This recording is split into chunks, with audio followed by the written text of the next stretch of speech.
Tranquil Properties LLC versus a copy of the agreed judgment entry for me. I'm going to read it onto the record. This will give the parties the opportunity to interrupt and let me know if anything needs to be clarified or corrected. Make sure we have everything back. Okay.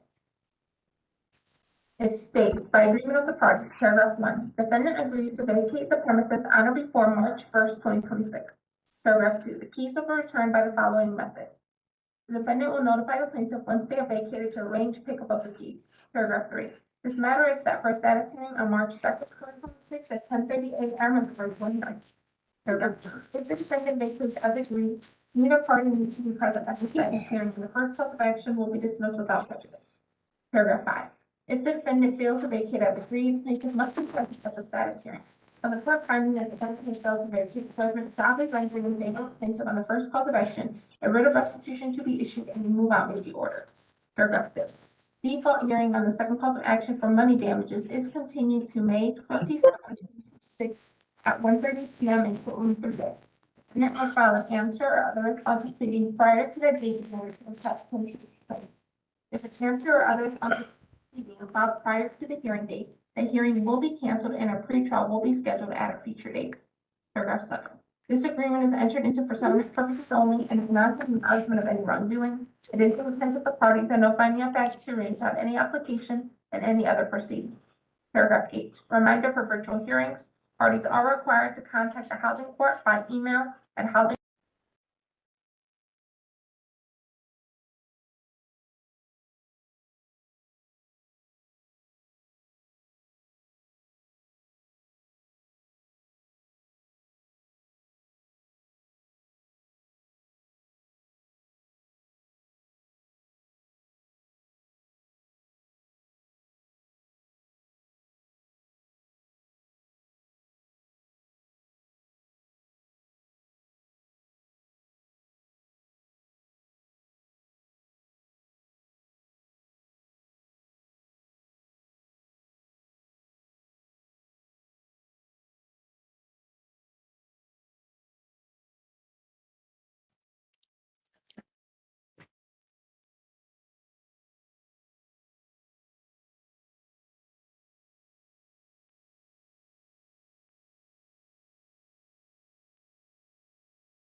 Good morning, everyone. If you can put your phone on airplane mode or silent.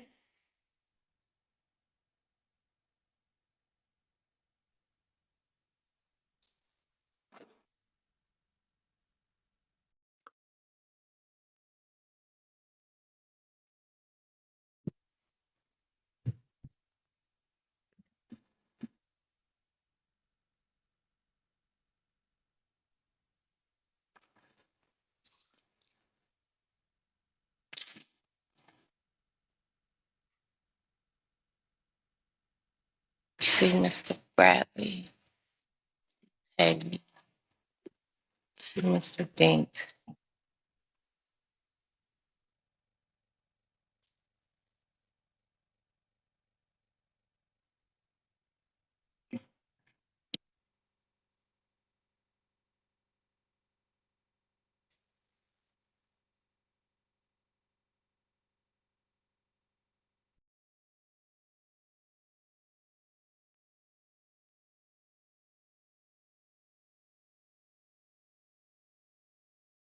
Mr. Chairman, we can start with the preamble.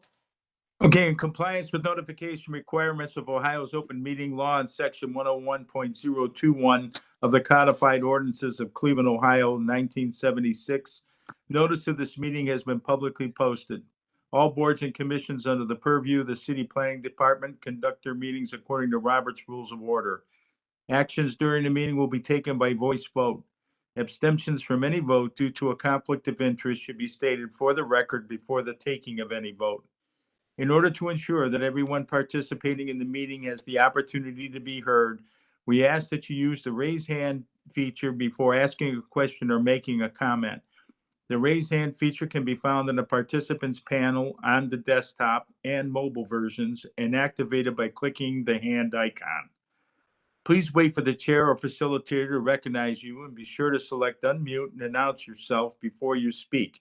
When finished speaking, please lower your hand by clicking on the raise hand icon again and mute your microphone. We will also use the chat feature to communicate with participants. The chat feature can be activated by clicking the chat button located at the bottom of the WebEx screen. All meeting activity is being recorded by the way of the WebEx platform. These proceedings are also being live streamed by way of YouTube. All requests to speak on a particular matter by way of our website and email have been considered. We have also received emails from those who have provided written comments on a particular matter. Mr. Gates or Jacobson? Good morning, Mr. Chairman. This is Russ Gates from the Law Department. Preliminarily, the live stream, can we verify that the live stream is on and functioning? Through the chair, yes. As the Law Department has done since these public meetings have gone virtual and or hybrid, law states its objection to the use of the chat function. Thank you. Thank you. Ms. Davis? Mr. Bradley? Mr. Dink? Here. Ms. Folk? Yes. Mr. Gallagher? Yes. We have a quorum. Okay, we're gonna call the first docket we're gonna call is the adjudication order, housing docket A 313-252291 Professor Street. Application and fees are in order. This is an adjudication request to B number B as in boy 240-09856-3. Present for today's hearing, Chief Building Official Tom Vanover, Dan Jacobson and Russ Gates, Department of Law, Division of Code Enforcement. Will the applicants or his or her attorney and or representative please state your first and last name and your relationship to the property for the record?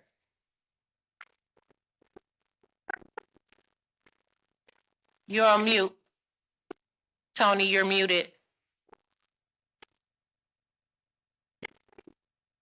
We can't hear you, Tony.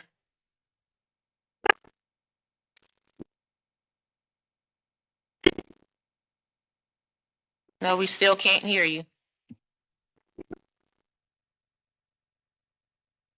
There we go. Can you hear me? Yes, Yeah. we can hear you now. Great. Oh, great. Okay. Yeah, Tony, for the record, Tony Coyne, I'm legal counsel to the applicant in this matter. And we're pleased to report after really productive meetings with the fire marshal's office and the law department, we have made modifications that should be acceptable for us to get a final order and permit. So what we thought we would do is request that the matter be tabled for 2 weeks until we accomplish that. I've been in direct communication with David Roberts in the law department, and they agree to just have the matter tabled for 2 weeks, and we'll submit an order at that time. Okay, sounds good. So without objection from the city, we will table it for 2 weeks and reschedule it. So thank you very much. Okay. Have a good day, thank you. everybody. Bye-bye. Okay, next docket. Huh? Oh, Next Mr. docket. Gallagher, we Yes. need to take a vote. Yeah, we're tabling it. Okay, motion to table, So moved. moved by Mr. Dank, Second. second by Ms. Falk. Mr. Dink, Yes. Ms. Folk, Yes. Mr. Gallagher. Yes. Mr. Chairman, give me 1 second. I got Mr. Bradley calling me. Okay.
Okay, Mr. Chairman. Okay, next, we're gonna take housing docket A 311-25, 1601 Elston Avenue. Application and fees are in order. Notice of violation is exterior maintenance issued on December 4th of 2025. Appeal was received December 18th, 2025. Applicant did not specify how much time would be needed to make the abatement to the violations. Present for today's hearing, Chief Billing Official Tom Vanover, Dan Jacobson, and Russ Gates, Department of Law, Division of Code Enforcement. We also have the councilman for that area, Chris Harsh. Will the applicant or his or her attorney and/or representative please state your first and last name and your relationship to the property for the record? Can you hear me? Yes. Okay, I'm Billy Courtright. Representation. It's my home. I've lived here for 16 years. Okay, Ms. Courtright, could you hold for just a second? I'm gonna go ahead and swear you in and anyone else that's given testimony. Do you swear or affirm to tell the truth, the whole truth? Yes, I do. Okay, let me go to Councilman Harsh and ask if he wants to speak beforehand or after. I will wait to the end. Thank you. Okay, go ahead, Ms. Courtright. I just need time. I here with my 2 grandchildren. I got custody of them last year, and I live on SSI, and the gutters fell off a while back. Me and the kids, I got my other grandkids, they're 15, 16, and 18, and we put back the board in the gutter that fell off the porch, and we cleaned up the debris in the yard. And it's just the weather and financial circumstances. Right now, I'm trying to pay my taxes because I got a hold of the Community Development and Department of Aging, and you have to be current on your taxes to get any help. So I paid $200 around January 2nd, and then I'm going to put another $300 on it, which will leave me $300 that I owe, and I'll pay that when I get my check. So because I owe $800 for the first 6 months for the taxes. So I'm going to try to pay that off by the 1st of next month, and then I can maybe get some help. I had my nephew come over, and he gave me an estimate, an oral estimate of between $1,300 and $1,500. The gutter is on the one side. There's a gutter there, but it's bent and it's leaking. But the one side, it doesn't have a gutter at all. And the fascia board is messed up. So I've just been having a really rough time. I got my 2 grandkids last year, and then I was given 2 more in December right after I got this violation, and I wasn't able to keep the other 2, so my daughter took them. But it's pretty much weather and finances. So Okay, so you just but- need time, and just for the record, you are the owner of the home? yes, I've lived you here 16 years. Okay, right, and you reside here. Okay, let me go over to Mr. Vanover.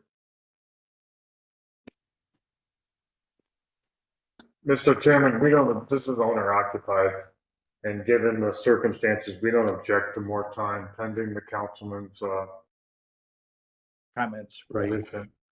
Okay, Councilman Harsh. Yeah, thank you, Madam Chair and members of the board. I have met Ms. Court out in the neighborhood. This is an owner-occupied house. I completely understand her situation. I would agree that this is a good case to extend her a few months, maybe 6 months to get out of this bad weather. I also have additional resources that I can direct her way to help take care of some of these issues. I got my guy Jeff in the neighborhood who can stop by and help out with some of this stuff. And I think I can also help her resolve some of these tax issues that will clear the way for her to get the assistance for the gutters. So I would appreciate the Madam Chair and the committee's granting of extension so that we can work on this and help Ms. Court get the house into good shape. Okay, sounds good. Say a motion's in order to August 13th, 180 days, which is 6 months, 2026. Motion? So moved. Okay, moved by Mr. Dank,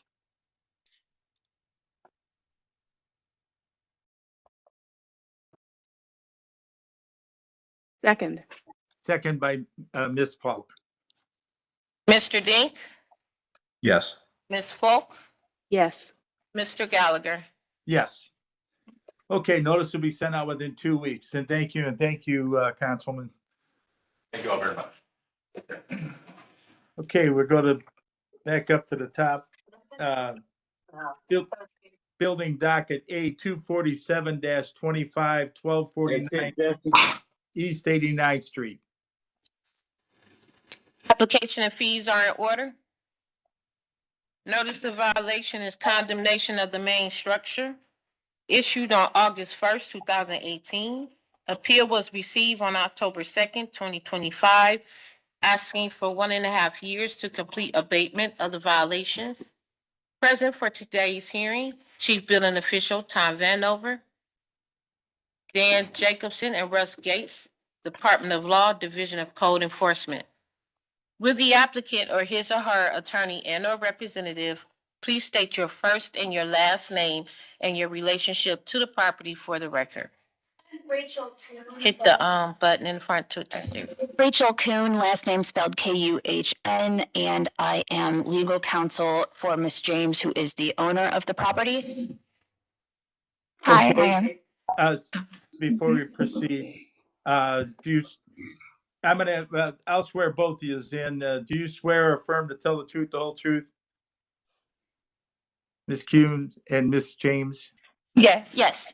Okay, go ahead and proceed. We were here initially on an appeal of the violation notices and a demolition order pertaining to this property at 1249 East 89th Street. The property previously contained a 4-unit masonry apartment building.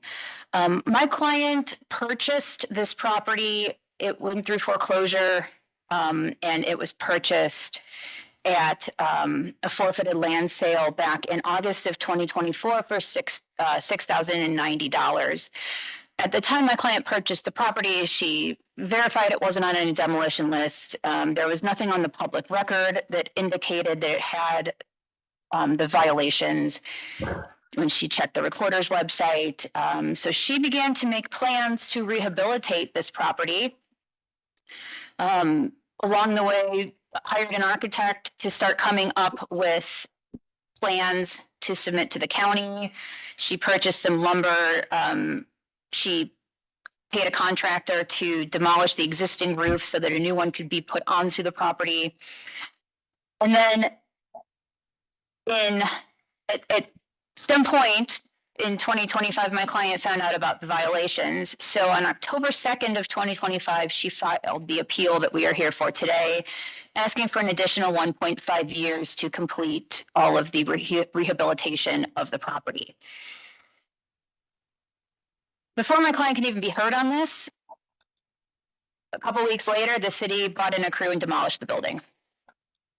So while the purpose of our appeal here today is kind of moot, and there's not any relief that could be afforded my client at this point by this board's jurisdiction, we still wanted to, my client had the opportunity to be heard about the situation here. So I'm going to let her speak and fill in, and on the facts here. Yes, so when I received the condemnation letter, I came downtown, I went to the board, building and housing as well as the appeals. Everyone was extremely helpful. Everybody helped walk me through that process. Once the neighbor called and let me know, like, hey, Danye, I know that you're rehabbing this building, but they're trying to knock it down. We're gonna try to hold them off. I spoke with the contractor and he contacted, I think it's Wu, his name was, and he was like, well, you didn't fill out the correct information, so the building is coming down. So he told the contractor, hurry up and hit it, hurry up and hit it. I'm like, but I did my due diligence. I turned in everything that I was supposed to. I went back to the people that helped me fill out all the paperwork for this appeal. And they were basically like, well, we did our job. We gave you the correct information. We don't know why this happened or what's going on with this. Okay, do you have any dates when you filed this? October 2nd. Okay, you filed with the city on October 2nd? Yes, I believe the document said that I had about 10 days to get it in. And so I was able to get everything in within that time frame. Okay. Okay, Mr. Vanover. So, Mr. Chairman, yes, this property was condemned in 2018. So I'm not sure how what information they were provided saying that it was not condemned or subject to demolition. And so no action was taken until the excavators showed up on the property to begin the demolition. At that point, we had taken possession and started the demolition. And that was 10/29. A CBO emergency order was issued on the property at 10/10 because of the condition of the property. And yes, at that time, the Department of Building and Housing, according to our records, received the request for an appeal on December 11th of 25. That's when we that's when it was entered into our system. And it appears that the CBO emergency was issued 10/10 of 25. Okay, so it was kind of after the date of October 2nd, what she's talking about, and you are so this was an emergency. What can you explain a little bit, Mr. Vanover, what prompted having the building tore down? I received bear with me a moment. I received a emergency demolition request from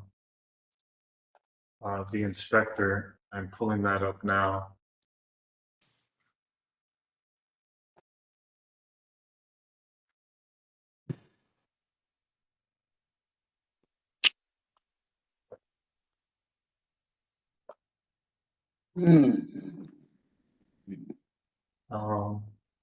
I'm not sure.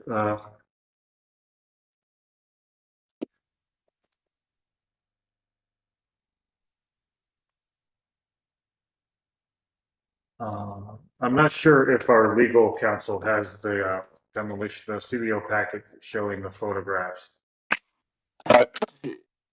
Yes, we do. I just sent it to you to your email. It's and when you get that in front of them, or if perhaps it could be pulled up by the secretary, and we could go over the conditions as the chairman indicated. You know, the conditions that warranted this emergency demolition. Through the chair, if we could wait till the secretary, Ms. Davis, gets back. She's retrieving a document. Thank you. Sure, we'll hold. Yes.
Thank you, through the chair. Okay. So we go back to Mr. Gates. Thank you. Through the chair, to Mr. Vanover, did you receive the packet? I did. Okay, thank you. If you can please discuss the conditions that led to the order to demolish on an emergency basis. Through the chair, I apologize, Mr. Gates, if we could establish the timeline before we go into this. The dates, there's some confusion over there. I believe the CBO mentioned a date in December. There are 2 dates in October. If for the record, we could just establish the timeline. Thank you. Sure. Okay, so starting with the first date in the packet is when the inspection took place by, I believe it was Inspector Marcus. What day was that?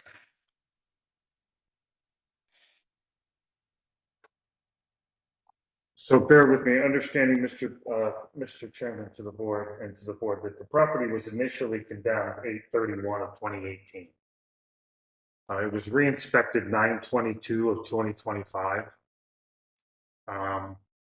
Showing advanced, and at that point, the condemnation notice was reposted on the property, showing advanced condition of decay, deterioration, and partial collapses.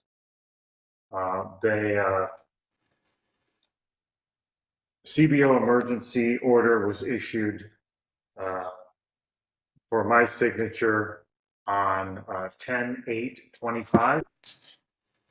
And then the demolition commenced 10/29/25. Okay, and the conditions were from what kind of, were from the inspector's inspection, or from what brought it to say that it meets the let's see what the code would be underneath that 310-3 Through the chair, 3103.20E. But I apologize to intervene again. Would the appellant please confirm when they filed with the board? I just would like to confirm the dates we have over here. The CBO emergency was issued stating that there was immediate peril, which Mr. Vanover will speak to. That was issued on 10/8/2025, and the demo was conducted 10/29/2025. When was the appeal filed with the board? It was Chair October, Collins or Ms. Davis, or October 2nd. October 2nd. Okay. And so between October 2nd, after October 8th, 2025 was a copy of the letter sent over to the appellant? No. I got the condemnation letter. I submitted all of the documents. I was told everything was good, and I did not receive anything after that until the next door neighbor called me and let me know what was going on. Yeah, I can't really contest that. They're saying they didn't get a copy of the CBO order. Well, I'm sorry. I did receive a copy of the I don't know if that was the CBO order 2 days ago. Okay, so yeah, to answer your question, it sounds like they did not receive a copy of the CBO order. I would say that the standard process is it's an internal determination that's made. It's an internal order that's given. So, Okay. But unfortunately, she Thank you, did Mr. not Gates. get the order, so. Thank you, Mr. Gates. So through the chair, just going back to your question about the code section that you were asking about, it's 310320, and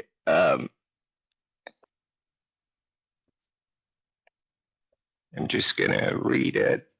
It's subsection E, procedure on appeals.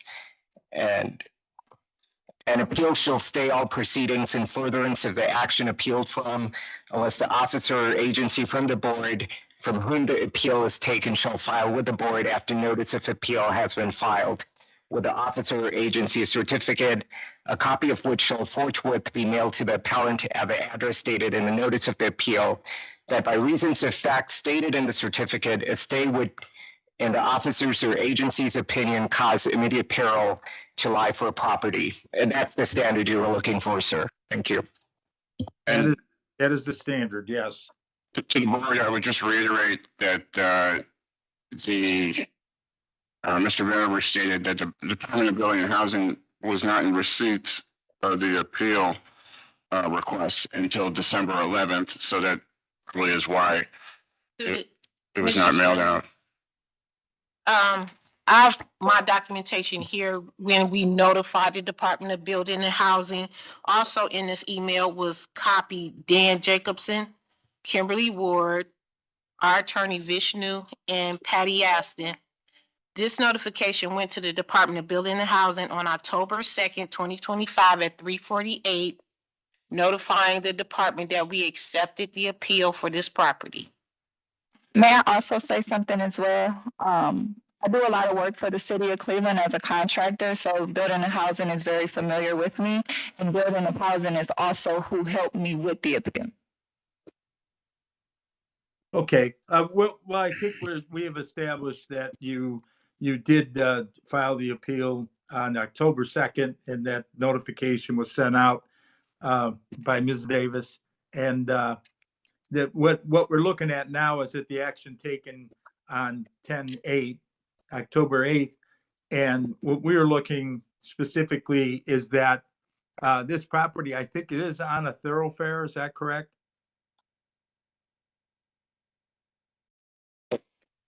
Is that through the chair, is that to Mr. Vanover or to the appellant? Well, I would say it would be to Mr. Vanover. Okay, thank you. Well, Mr. Chairman, it is on East 89th Street, which is, I don't know if that's considered a thoroughfare or not. I know that the building shows advanced decay and deteration. It's in an advanced condition. Okay, and you May I feel, ask? well, I think what we're looking for is what it states in 310, 320, that it would be something of in peril or to property life or whatever the verbiage is in there, and that you base that, Mr. Vanover, that was the case, which would override what goes to the board. You have the authority as a chief building officer to declare that. You have done this in the past, and so that's what we're looking for. Is that what you based it upon? Mr. Chair, may I ask Mr. Vanover a question? Yes. Mr. Vanover, in the documentation that you reviewed and issuing order, does it state that the porches are collapsing towards the public right of way and are structurally unstable? That is correct. Okay, thank you. And as the chair indicated, under Cleveland Codified Ordinance 3103.09J, the ordinance gives the discretion to the chief building official as to whether or not an emergency exists and something needs to be taken down. In this case, that is what happened. I would ask that the board, defer to his discretion as the ordinance allows. I'd also note for the record that the appeal here today was actually for an extension of time. So as a procedural matter, the city would request that the BBS appeal A24725 be denied because the violations have been abated due to the demolition that the city took. And I would just, that it is unfortunate, this timing discrepancy that occurred. there's no question, it appears to be that's the case. But I would state that as a matter of law, the city had the right to demolish a structure that was unstable and unsafe and collapsing into the public right, or at risk of collapsing into the public right of way. So I had a masonry contractor come out and the structure of the building was, and that's why I bought it, because it was good enough for me to rehab. And I don't understand what changed from 2018 to 2025. If you were to come out and re-inspect, you would have been able to see that work was being done on the building. So I don't understand, how did it get worse from 2025 back from 2000? Like, what was it that had gotten worse when you can clearly see that work was being done on the building? James, before the building was demolished, you had one of your subcontractors come in and actually do some demolition, is that correct? Yes, and What was the work that you had done? so we put in the new doors, we put up some stairs, we started demoing the roof. The contractor for the roof was actually supposed to come the week of the demolition. They asked could they push it back 2 days. And I was like, yeah, that's fine, because I'm still waiting on stuff from the city. Well, within that time, by the time the roofers came back to put on a new roof, the building was down. Now, I think it was re-inspected, according to Mr. Vanover, on a September date. What you recall that date, 2025, Mr. Vanover? It's 9/22/2025, Mr. Chairman. Mr. Van, what was the new deterioration? Like when you re-inspected that building, you couldn't see, oh, someone is in the process. This does not look like 2018. Were you not able to see that? That to Mr. Vanover, I guess. No, Mr. Chairman, no, the difference between the initial inspection of 9/26/17 and 9/22 of 25, there was portions that had collapsed and it was a continued deterioration. There was no, in these photos, there's no signs of any improvements that I'm aware. The windows are still broken out. It's it had been boarded in places, but the windows are still broken. The banisters and the porch floors, the second floor porch floors were collapsing. The porch roofs were gone at that point. Yeah, they were demoed. Well, Mr. Chairman, unfortunately, there's also no permits or there's no permits to complete the work. So yeah, did you see the permits pending with building and housing? Please speak through the chair. Thank you. Yeah, Just say through the chair to Mr. Vanover. Ms. James, did you have a permit pending for the roof replacement? Yes. Okay, and that one was issued when? can you, Mr. Chair, through the chair, can you provide me with the number for that permit? Because our records do not indicate any. They indicate a board up permit from 2018, and then they indicate a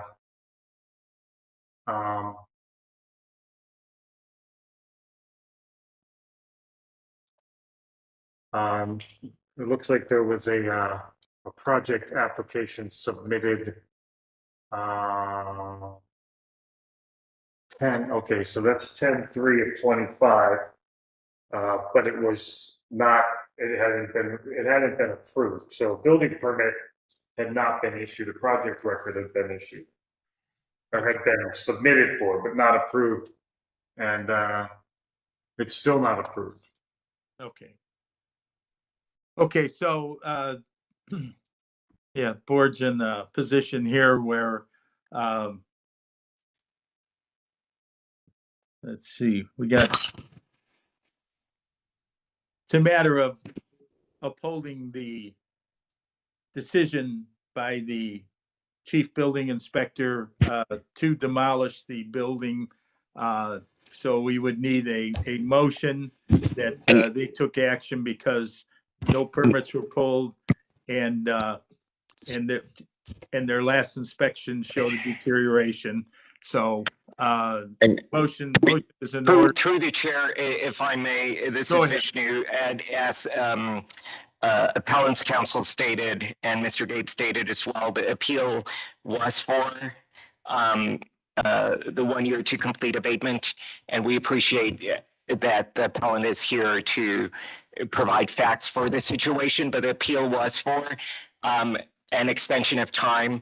So I would suggest that we go ahead and deny that appeal because the demo has already been conducted. So if we could stick to that, that would be the appeal for time is denied. Okay, so the Yes. motion is in order to deny more time. And I guess we remand the property division of building and housing for any further action. Okay, thank you. So moved. Moved by Mr. Dank. Second. Okay, second by Mr. Bradley.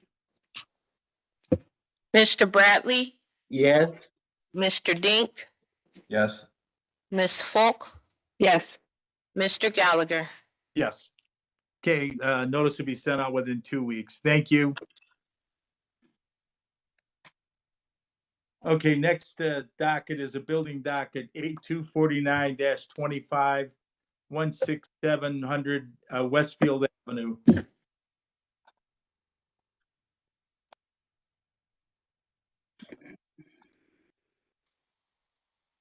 Application and fees are in order. Notice of violation is condemnation of the main structure issued on September 11, 2025.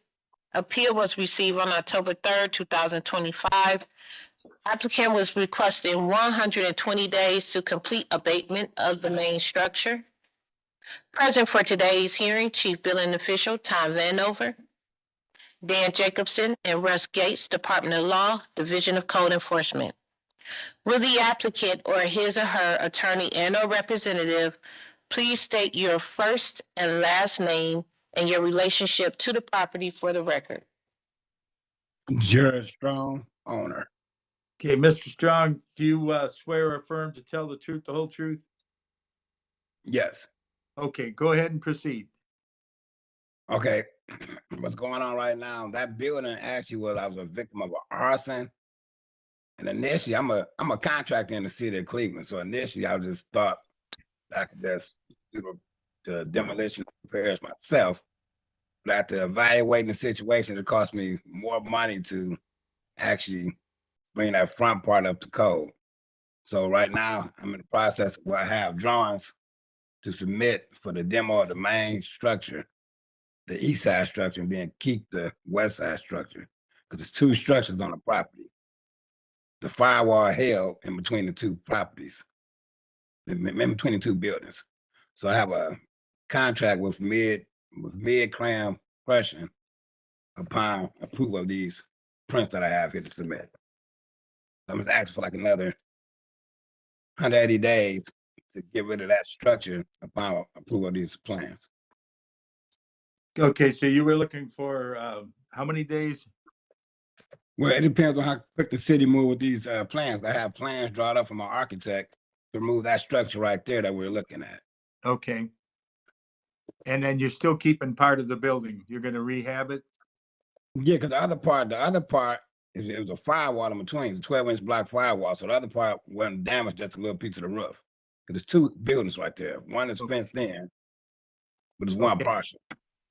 So it's all considered to be one building though, is that correct?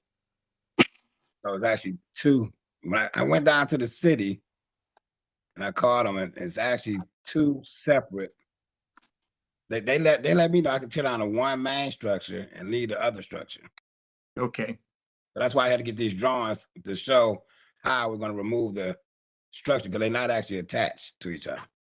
Okay. You were asking for 120 days? Yeah, because I thought I could do it myself. Because like I said, I'm a general contractor Okay. myself, but I had to hire an actual demo contractor. Okay, let me go over to Mr. Vanover. So, Mr. Chairman, I'm unclear. Is the expectation to raise the entire structure or just a portion of it? Sounds like a portion. Just a portion. Well, then that's gonna be that's an alteration under the building code. It's not a demolition. And this, this was, condemned.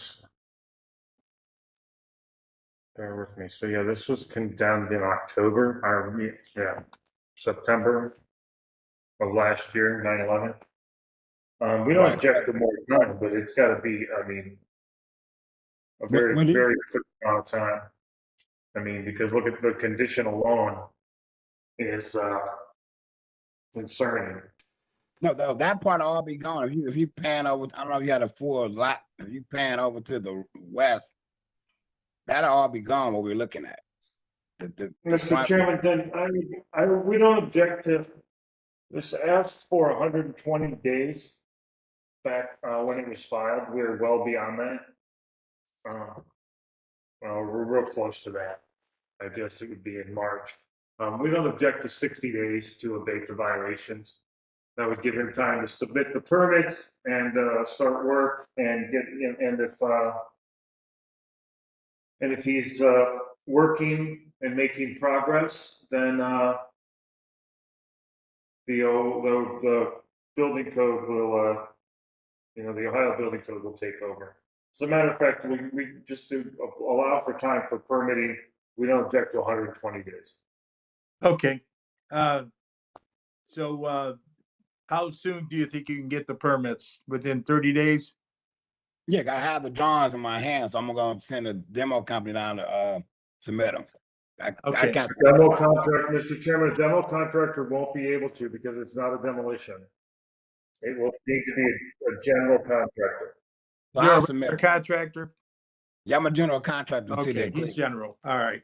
So we're looking at, get your permits, March 13th, 30 days, 2026, and you'll have they'll carry you through for the June 13th, 120 days, 2026 to abate the violations. Motion?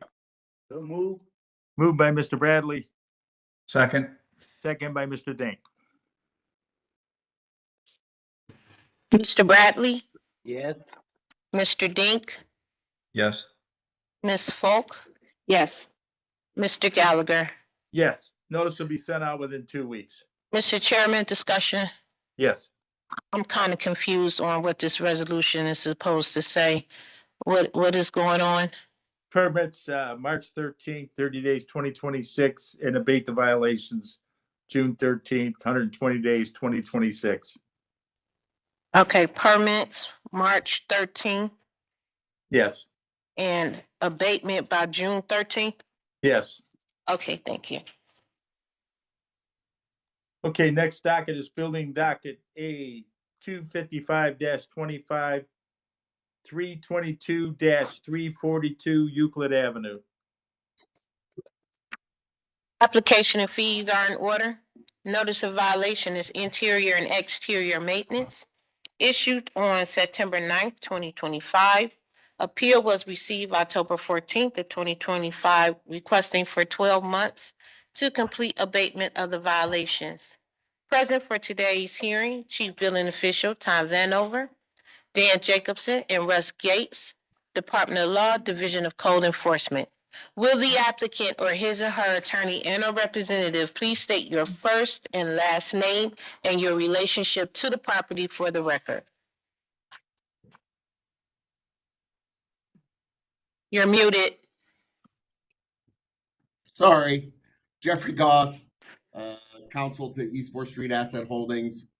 I'm also joined by Jonathan Seeholzer, who is our Vice President of Operations, and Mike Wheeler, who is a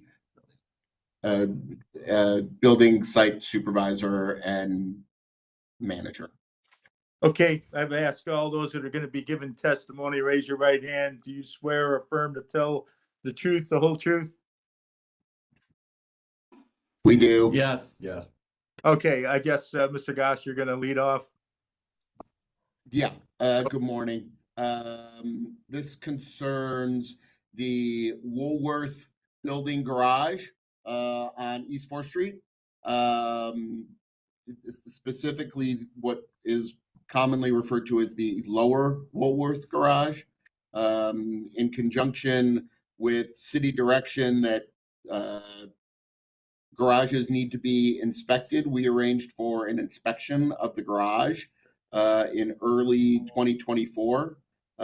We later learned that we also needed to have the lower Woolworth garage inspected because it was considered a public garage, even though it was for non-transient users. So we had our third-party inspector inspect the garage.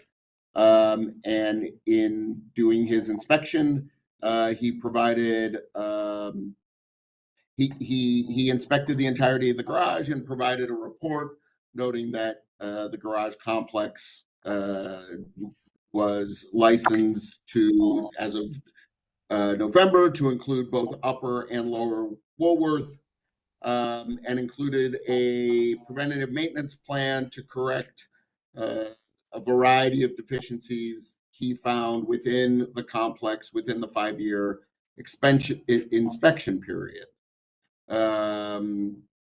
That overlapped with our receipt of the notice of violations. The violations included, I believe, 9 different identified violations. The violations were pretty broadly worded, and sort of encompasses everything without really identifying anything specific. We recognize that they're based on, our own observations and the preventative maintenance plan that our third-party inspector provided, that there are a number of items to be addressed. We are in the process of addressing all of them, but given the size of the garage and that it is an actively working garage that's used by probably over 150 cars a day, it takes some time to do all that. There are a number of violations that are identified on the notice of violation that we're not certain are wholly applicable. And but we are nevertheless trying to address all of them. I'm happy to kind of go through each of them and our perspective on that, but I don't really want to waste the board's time. We are generally just asking for an abatement of time to allow us to address all these.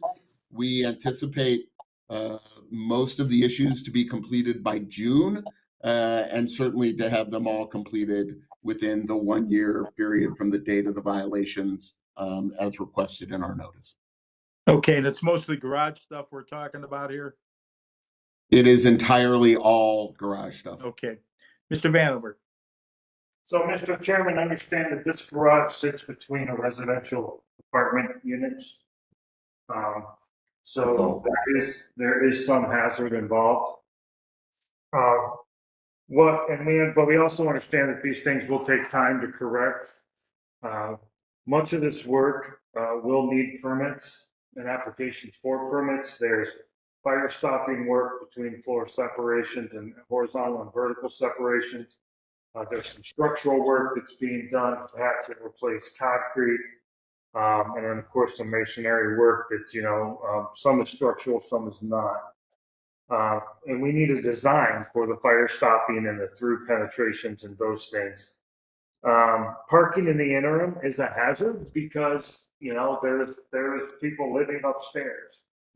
And so there's a lot of deferred maintenance. We would ask that the board require, if any time is given, that within 30 days, there is a 2-part plan submitted for permit to include those structural and other issues, fire stopping and structural repairs, and then the balance of the repairs to come in time.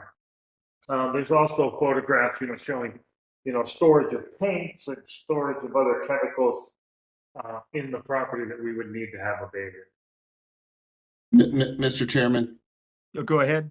we are happy to work with the city. We have tried to meet with the chief building inspector several times over the last couple of months.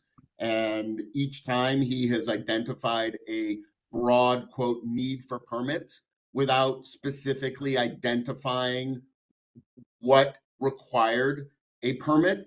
A lot of the fire stopping that is required dates back to penetrations that existed even before we acquired the property.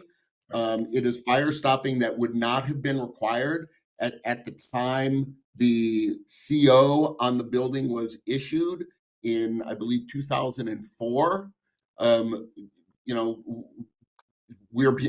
It seems we're being asked now to upgrade the condition of the property based on permitting requirements currently in place that were not in place when the certificate of occupancy was originally issued, which, we're not familiar with that being a requirement. We were under the impression that permitting is based on what was required at the time the CO was issued.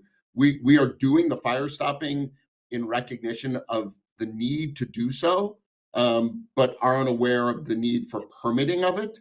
We are happy to work with the city to have a meaningful walkthrough of the property to specify what truly needs to be permitted and on what basis. But prior engagement with the chief building inspector has been adversarial, has been overly aggressive, and not particularly informative. Mr. Chair, Yes, go ahead. I'll just ask, was there an inspector out there yesterday? Yes. Okay, and this violation notice was issued, and it was issued, when was it? Several months ago? In September? And you haven't, just to be clear, you haven't pulled any permits since that time? Have you submitted anything to the city on record as to these violations and the work that needs to be done? No, we're operating under our preventative maintenance plan, which didn't require a permit. Do you acknowledge that there is a fire risk because there's people living above the garage?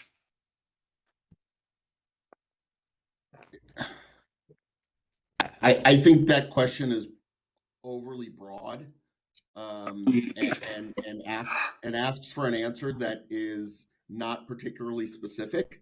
Mr. Chairman, if I may, that's exactly the point for the permit requirements. We would ask, as required, that a design professional be engaged to make the determination. The appellant has stated that there's areas pointed out that don't require fire stopping or penetration stopping, yet they are actively working on that. But without understanding which partitions are rated and which ones require, what level of fire stopping is required, it can't be done. So there are permits required. The appellate is stating that it's unclear. We would ask that the design professional, as we do with any permit application, commercial building, a design professional be engaged to make the determination of what permits are required, and then as such, which designs are to be used to make the repairs. Mr. Chairman, I'm sorry, the request seems duplicative. Look, we are willing to work with a professional to identify an appropriate plan. And we did engage our third-party inspector who put together our preventative maintenance plan and did not identify any work that needed to be permitted. And what the building department seems to be saying is there is fire stopping needed.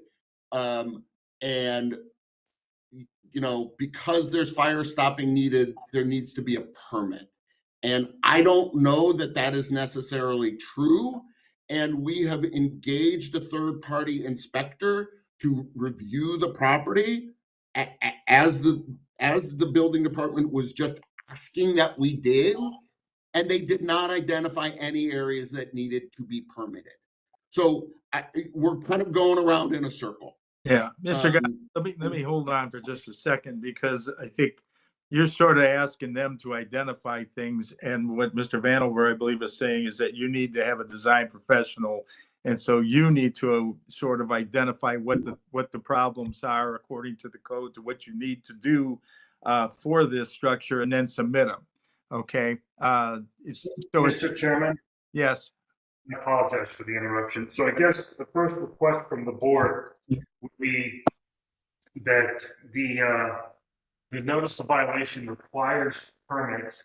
We have through wall penetrations and I believe through floor penetrations that need to be designed by a design professional, and that there are and likewise there are structural repairs that need to be done that also need to be designed by a design professional. And as such, those the extent of those would require a permit. We would ask the board to rule on that specifically. Mr. Chairman, if I could ask a question for clarification. Go ahead. Mr. Vanover identified that there are, quote, penetrations that are required, that are in need of fire stopping. Many of those penetrations, some of those penetrations date back 100 years. And existed when the building was granted a CO 20 years ago. And now he seems to be indicating that in order for us to do anything for these penetrations, we have to now get that work permitted. I'm at a loss to understand that. If the penetrations were a problem, then the CO wouldn't have been issued. And they've been there 100 years, and we are applying appropriate fire stopping to those penetrations as a part of our preventative maintenance plan because they were identified by our inspector to do so. They were submitted to the city and approved. Hold on, John Seaholter. Jonathan, I would just like to make a statement that we engaged our structural engineer to do the inspection. He produced an inspection report with the specifics that needed to be done over the next 5 years. That was submitted and approved by the city of Cleveland. Mr. Chairman? Yes. 1 second. The last person that was speaking, could you please identify yourself for the record? Mr. Goss? Jonathan Seeholzer. Oh, okay. Thank you. Mr. Chairman?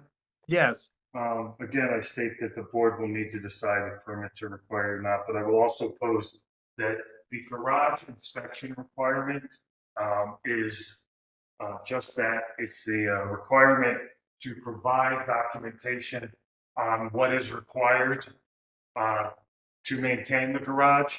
However, the Ohio Building Code still maintains the authority over plan approval and of the permitting process, right? So the statement was made that proper fire stopping or patching has been completed, but without an understanding of what those penetrations are and what is the ratings and how that's to be done.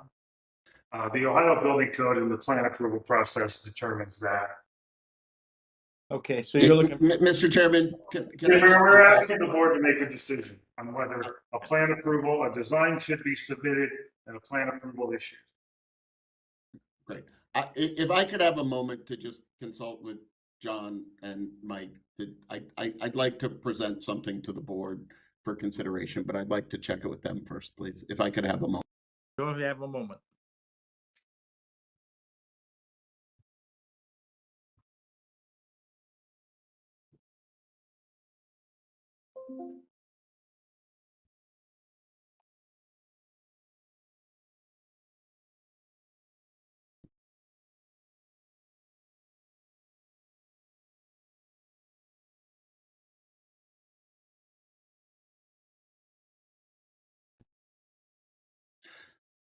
Mr. Chairman, here is what I would propose as a path forward.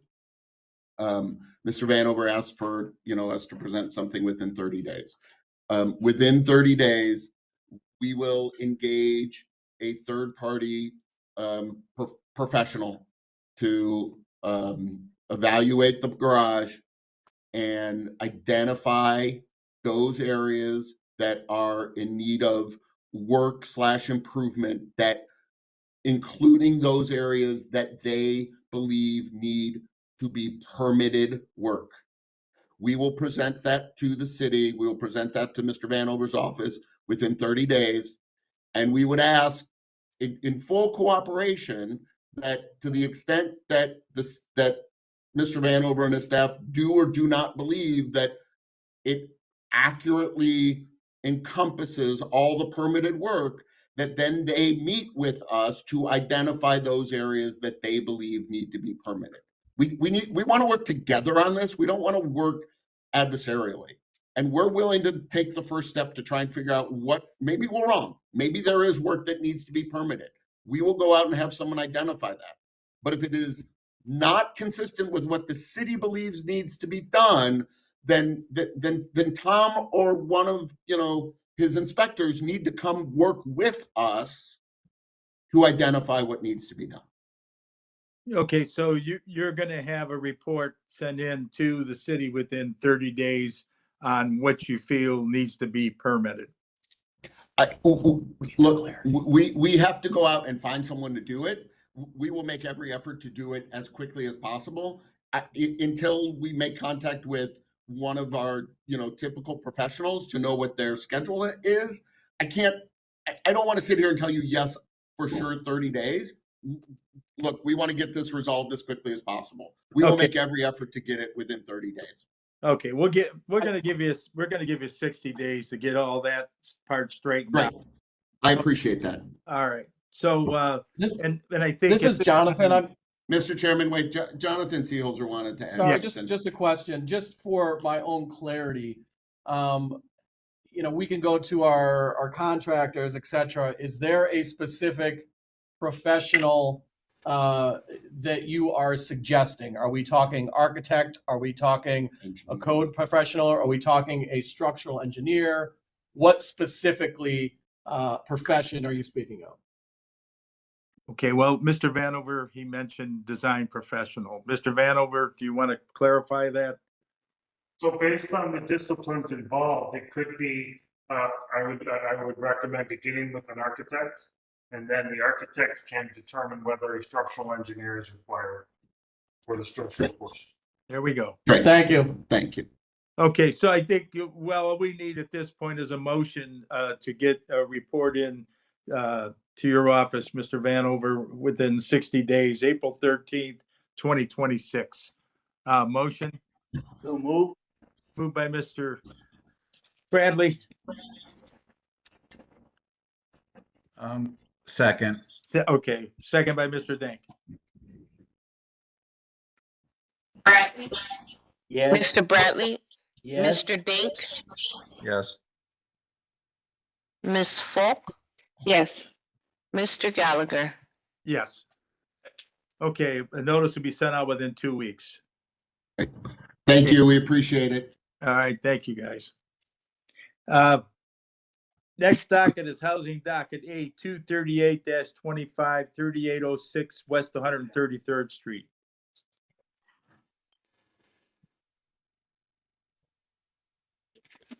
Application and fees are in order.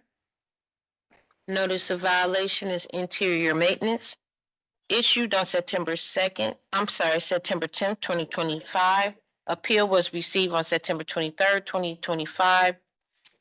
Requesting for 8 months to complete abatement of the violations. Present for today's hearing, Chief Building Official Tom Vanover, Dan Jacobs, and Russ Gates, Department of Law, Division of Code Enforcement. Will the applicant or his or her attorney and/or representative please state your first and last name and your relationship to the property for the record?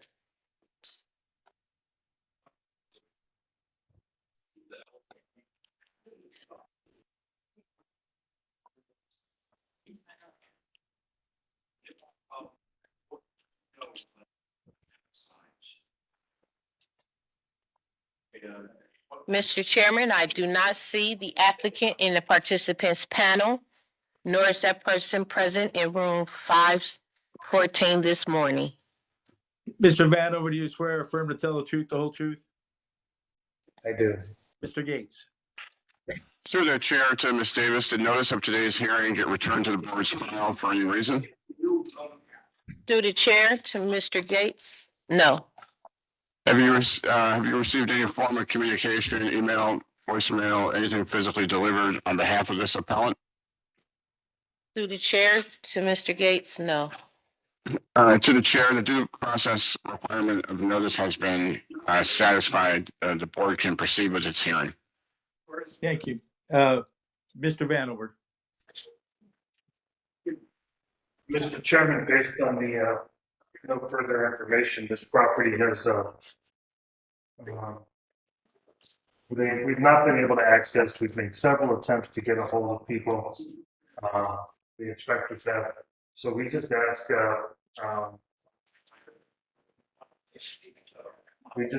to deny and remand.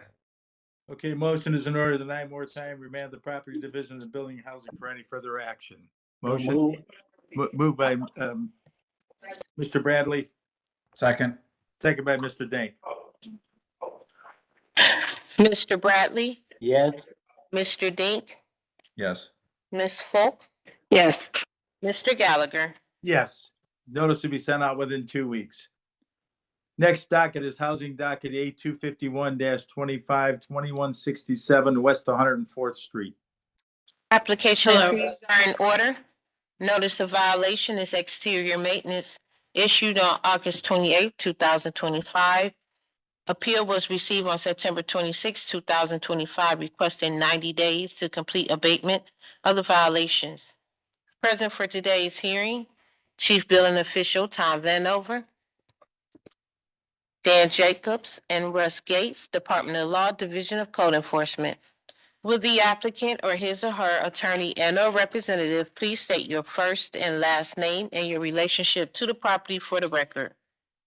Hi, I'm Victoria Case. I'm the property manager, leasing manager for J&J Investment, Ohio.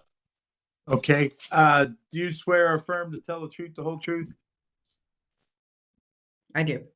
Okay, go ahead and proceed. We're just looking for a 90-day extension. We have been trying to get contractors out to give a scope of work, but we can't get a hold of Cheryl Gregg, the inspector. Her list is kind of vague, and we can't really figure out everything that she has on the list.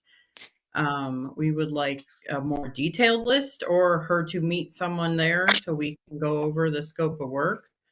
But right now we've tried to get some contractors. Some people have canceled due to weather, but we just want a 90-day extension to find people and talk to her. Hopefully she'll email us or call us. We have been trying to get a hold of her. Okay, Mr. Vanover. We don't object to 90 days. And I will put in a note to make sure that the inspector contacts him. Okay. Please.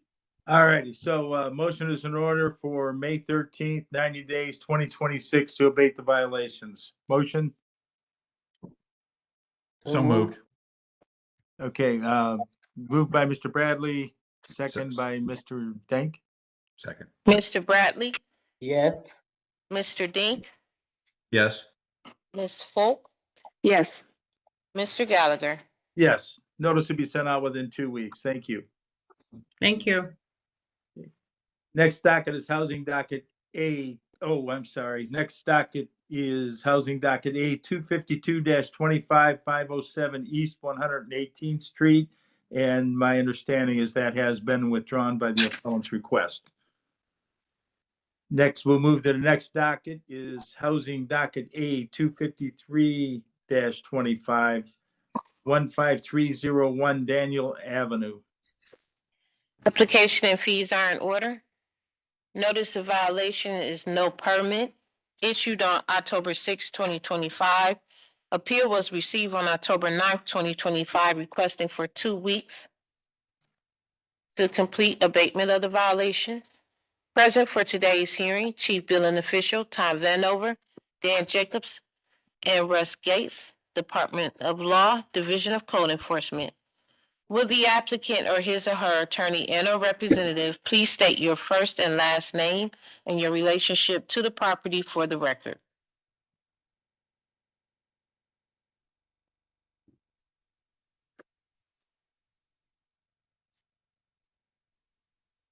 Mr. Chairman, I do not see the applicant in the participants panel, nor is that person present in room 514 this morning.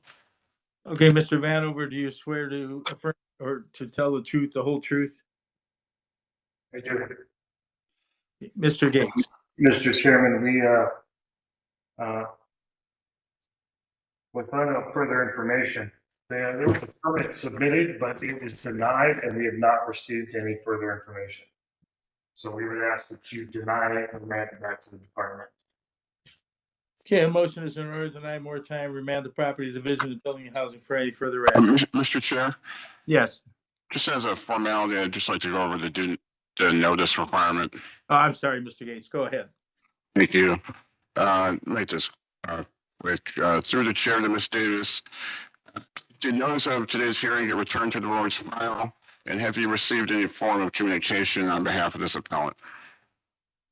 Through the chair to Mr. Gates, no. To the chair, the due process requirement of notice has been satisfied. The board can proceed. Thank you. Okay, so we have a motion out there to deny more time and to remand it to the building, the Division of Building and Housing. Motion. Don't move. Moved by Mr. Bradley, Second. second by Mr. Dink. Mr. Bradley, Yes. Mr. Dink, Yes. Ms. Folk, Yes. Mr. Gallagher. Yes, notice to be sent within 2 weeks. Next docket, Housing Docket A 254-25, 3782 East 57th Street. Application and fees are in order. Notice of violation is interior and exterior maintenance issued on September 10th, 2025. Appeal was received on October 10th, 2025, requesting for 90 days to complete abatement of the violations. Present for today's hearing, Chief Billing Official Tom Vanover, Dan Jacobson, and Russ Gates, Department of Law, Division of Code Enforcement. Will the applicant or his or her attorney and/or representative please state your first and last name and your relationship to the property for the record? Good morning. My name is April Bush, and I'm the owner of the property. Okay, Ms. Bush, do you swear or affirm to tell the truth, the whole truth? Yes, I do. Okay, go ahead and proceed. Excuse me. Yeah. So I purchased this property last year with the intent of bringing it back to life. It had been neglected by the previous owner. Sorry. Unfortunately, I had to deal with some pretty difficult tenants, and I ended up having to evict them. And the process got delayed twice due to the tenants in the front unit. And then they were threatening with my contractor, and they had weapons. So the police were involved. Needless to say, it took a long time to get them evicted. All of the work will be done. I have been in contact with Inspector Budd, who was the one who came out to look at the property. He is the one who actually was like, file this appeal, etc. So the work has started. The properties are vacant now. The work has started. The interior work, but obviously the weather has put a little bit of delay. So I just request a little bit of time to finish. My contractor at this point says he should be done by the second week of March. But you know, weather permitting. So Okay, Mr. Vanover. Mr. Chairman, we don't object to 90 days. Okay, motion is in order to May 13th, 90 days, 2026 to abate the violation. Motion? Okay. Moved by Mr. Bradley, Second. second by Mr. Denk. Bradley?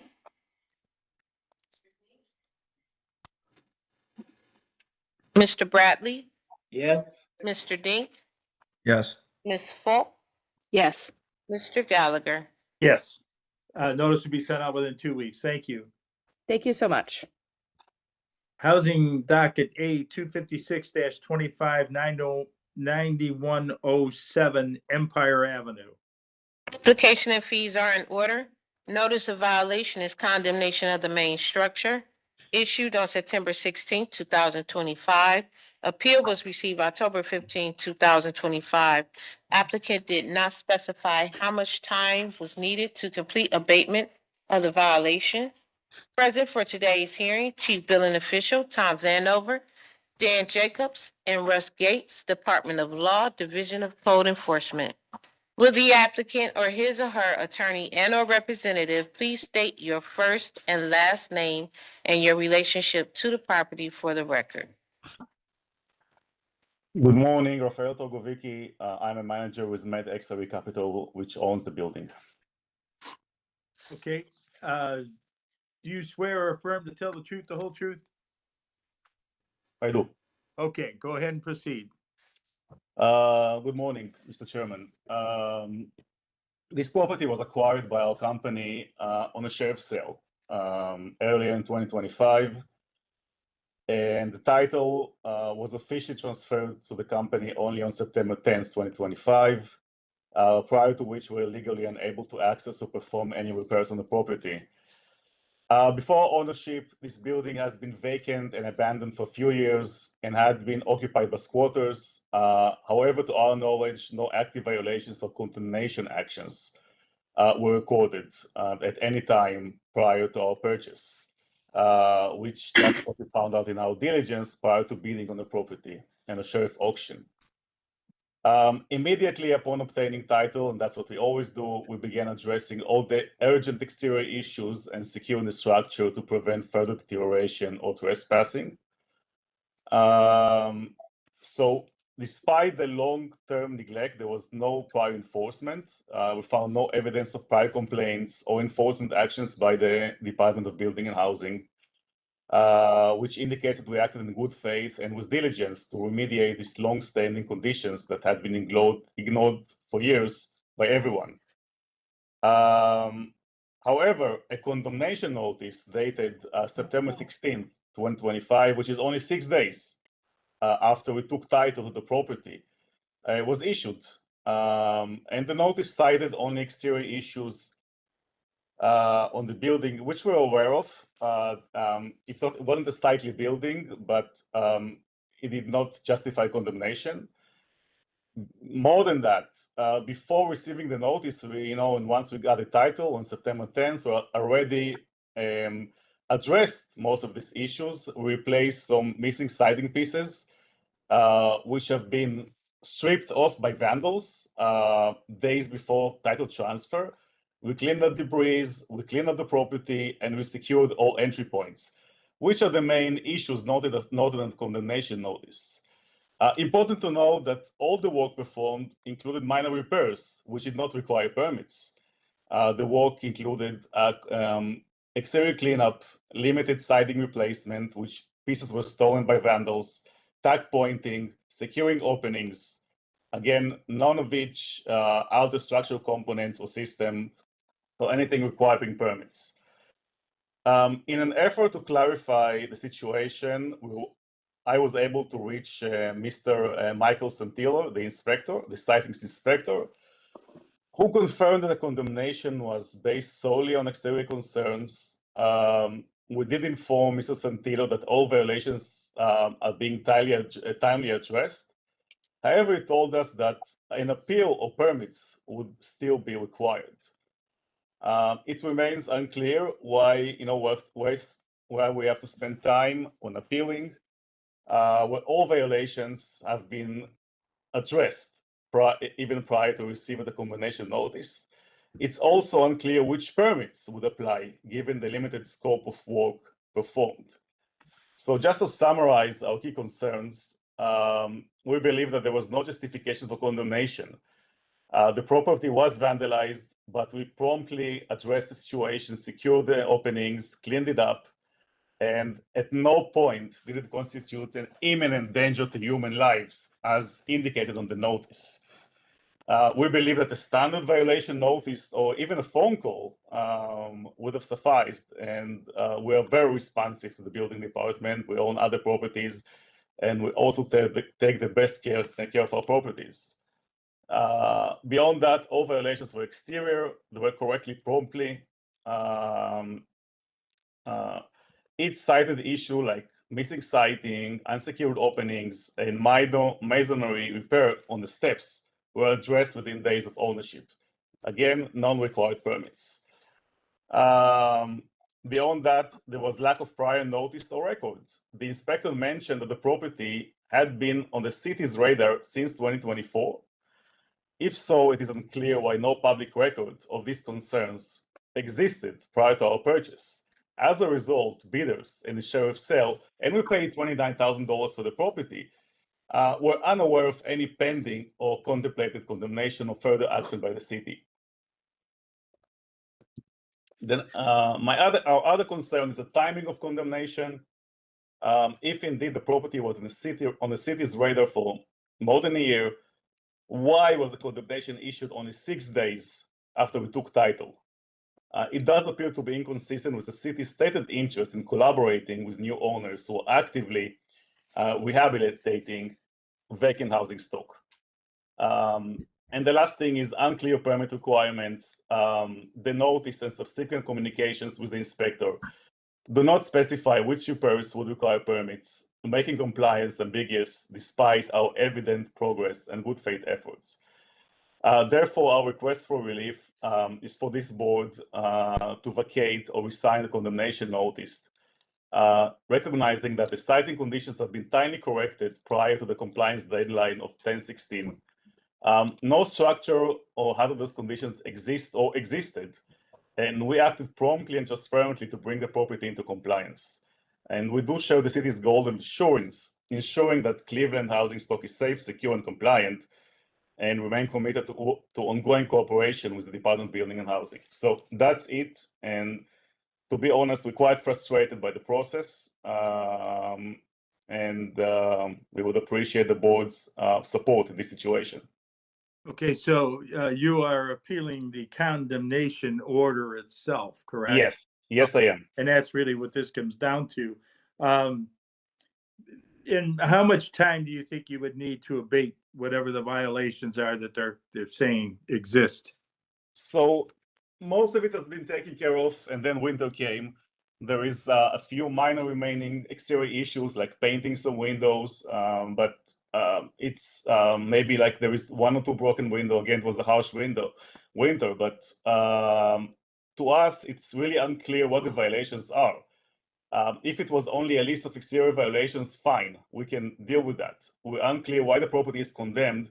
Now, the utilities have been disconnected, right? There is no electricity, there is no gas, so we can't walk in the house.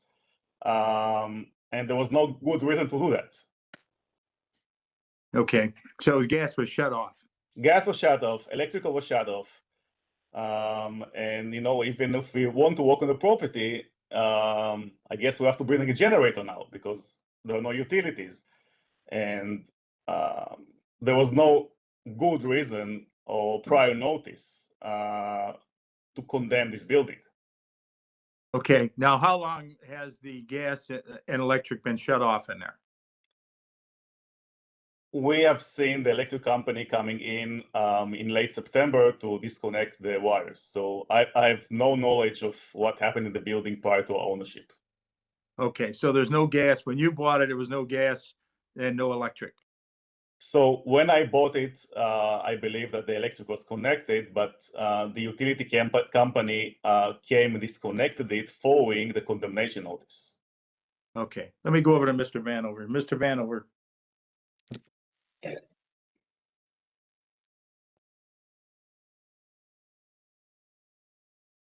Mr. Chairman, I understand the concerns. So there was work that's obvious in the photographs that needs a permit. Replacement of strip siding, replacement of gutter boards, replacement of handrails on the stairs. Those things all require review and permits and inspections. So we would ask, my recommendation is that within 30 days that the appellant meet with Inspector Centillo. I will communicate to him that requirement as well for an interior inspection. And then the possibility of changing the exterior condemnation to a exterior violation notice, but understanding that there's still going to be a need for permits, including the replacement of the deteriorated roof, the siding, and those other things that I mentioned. Okay. All right, so what we're saying here is they're gonna have to get the inspector in there within 30 days and go over it with him. You've talked to him in the past, and then he'll adjust that, and then the possibility of taking away the condemnation for the exterior if you get the permits in place to complete that work. So, we would ask that you uphold the violation notice as properly issued. okay. So, just to clarify,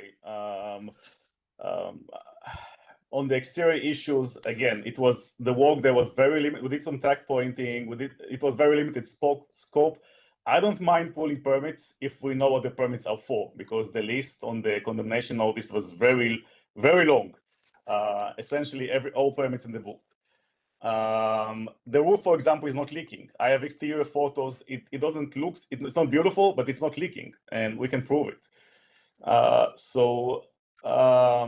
I think once you get with the inspector, you can go over all this and you can decide what permits are needed to go ahead and debate the violations. That's the whole idea. So we're talking about the exterior violations. Yes, that's what Mr. But Van. it is, Mr. Chairman, it is a condemnation, and we would ask that an interior inspection be conducted. So that's what, yes. So there was an attempt to make contact. Our record shows, if you look at the city records on this condemnation going back several months, we would not object to,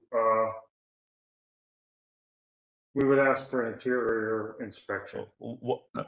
Okay. If I may ask the chairman, what is the reason for the interior inspection, since everything cited was exterior? Okay, yeah. Well, he's trying to help you out on the condemnation, so I think I would go ahead and get that interior inspection, get the inspector in there, and then go over what permits are going to be needed. Okay. My concern is that they're going to come up with a long list of interior issues, which did not require inspection to begin with. Again, we are new owners of this house, and we are committed to bring it to compliance. But we are appealing the condemnation notice, which was done with no good reason. So why now do we have to inspect the entire property? Mr. Chairman. Mr. Chair. Go ahead, Mr. Gates. I think the city is asking for, due to the exterior condemnation that we issued and the possibility that that could be lifted, but we still believe due to the violations that exist, they require permits, and we suspect there's violations on the interior. Before we lift the condemnation, we would like to go inside and see the extent of the damage, if any, on the inside. If the appellant is committed to complying with the code, that requires complying with the code on the inside as well as the outside of the building. So the city is asking for a resolution that states that an interior inspection is ordered. And then I forget what else, the amount of time, but permitting and time as well as the interior inspection. Thank you. Well, I think the permits could take over on that, but I think that the big thing is to get the interior inspection by March 13th, 30 days, 2026. Motion is in order. Can we ask for more time to complete cleanup of the property? Oh, you for getting to before talk to the before inspector? doing the inspections? Well, listen, all you're doing is talking. You're gonna get, you know the guy's number. You've talked to him before. You get him in there within 30 days. He'll go over everything with you. Then you'll know what permits you're gonna need. Okay, and then you got time. The date. The date for that, it was March 13th, 30 days, 2026. Mr. Vanover, did you want something else? No. Okay, so that's, you get with the inspector, you can go over the permits and take it from there. Okay, moved by Mr. Bradley, Second. second by Mr. Dink. Mr. Bradley, Yes. Mr. Dink, Yes. Ms. Folk, Yes. Mr. Gallagher. Yes. Okay, and notice. Discussion. Go ahead. So it was interior inspection, March 13th, 2026, and what's the abatement date for the condemnation? We're not having an abatement date. We gotta look over the violations first to see what the permits will take over. Okay, thank you. Okay. All right, notice to be sent out to you within 2 weeks. Thank you. Next docket. Just tore loose here. Is housing docket A 257-25, 11232 Lardette Avenue. Application and fees are in order. Notice of violation is exterior maintenance. Issued on September 25th, 2025. Appeal was received October 15th, 2025. Requesting for 1 year to complete abatement of the violations. Present for today's hearing, Chief Billing Official Tom Vanover, Dan Jacobs, and Russ Gates, Department of Law, Division of Code Enforcement. Will the applicant or his or her attorney and or representative please state your first and last name and your relationship to the property for the record?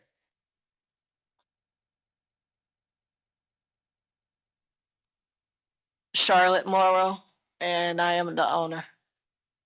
Okay, Ms. Morrow, do you swear or affirm to tell the truth, the whole truth? Yes. Okay, go ahead and proceed. The violation is like 75–80% done. But because of the weather, they couldn't finish the painting and stuff. So I was hoping, spring into summer, however the weather goes, Okay. Mr. Chairman, we don't object to July 1st. I'm sorry. Okay. Motion is for July 1st, 2026 to abate the violation. So moved. Second. Okay, moved by Mr. Bradley, second by Mr. Dink. Mr. Bradley, Yes. Mr. Dink, Yes. Ms. Folk, Yes. Mr. Gallagher. Yes. Notice to be sent out to you within 2 weeks. Thank you. July. Okay, thanks. July 1st. Okay. Housing docket A 258-25, 555 East 102nd Street. Application and fees are in order. Notice of violation is fire damage issued on September 9th, 2025. Appeal was received on October 17th, 2025, requesting for 60 days to complete abatement of the violation. Present for today's hearing, Chief Billing Official Tom Vanover, Dan Jacobs, and Russ Gates, Department of Law, Division of Code Enforcement. Will the applicant or his or her attorney and or representative please state your first and last name and your relationship to the property for the record? Good morning, everyone. My name is Edward Kasputis. I'm the attorney for the applicant, and Carolyn Shear, manager of the applicant, is also online. Okay, I'll swear to both of you is in. Do you swear or affirm to tell the truth, the whole truth? Yes. I do, yes. Okay, who's ever going to be given testimony, go ahead and proceed. Okay. Mr. Chairman, apologies, if I may, this property currently has permits in place or they've been approved. As such, we don't object to the 60-day request. And then they can follow the residential code of Ohio if more time is needed. Okay, is that good with the appellants? I think so. I was gonna actually ask for 120, but I don't want to keep always asking for time, but we're probably halfway done with fixing everything up, Mr. Chairman. Okay, so permits. will Mr. come- Chairman, we don't object to splitting it to 90 days. Okay, Okay, all we right. agree to that. Okay, motion is in order, May 13th, 90 days, 2026 to abate the violations. Motion moved by Mr. Bradley, Second. second by Mr. Dink.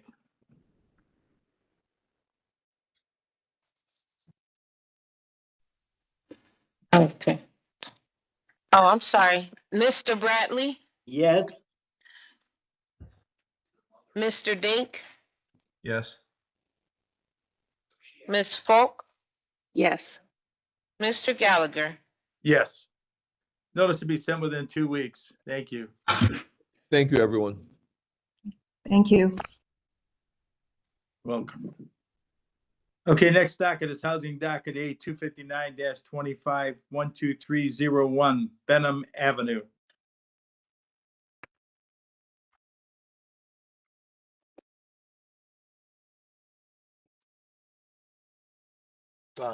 Brian Buckner, son of the owner. Okay, Mr. Buckner, do you swear or affirm to tell the truth, the whole truth?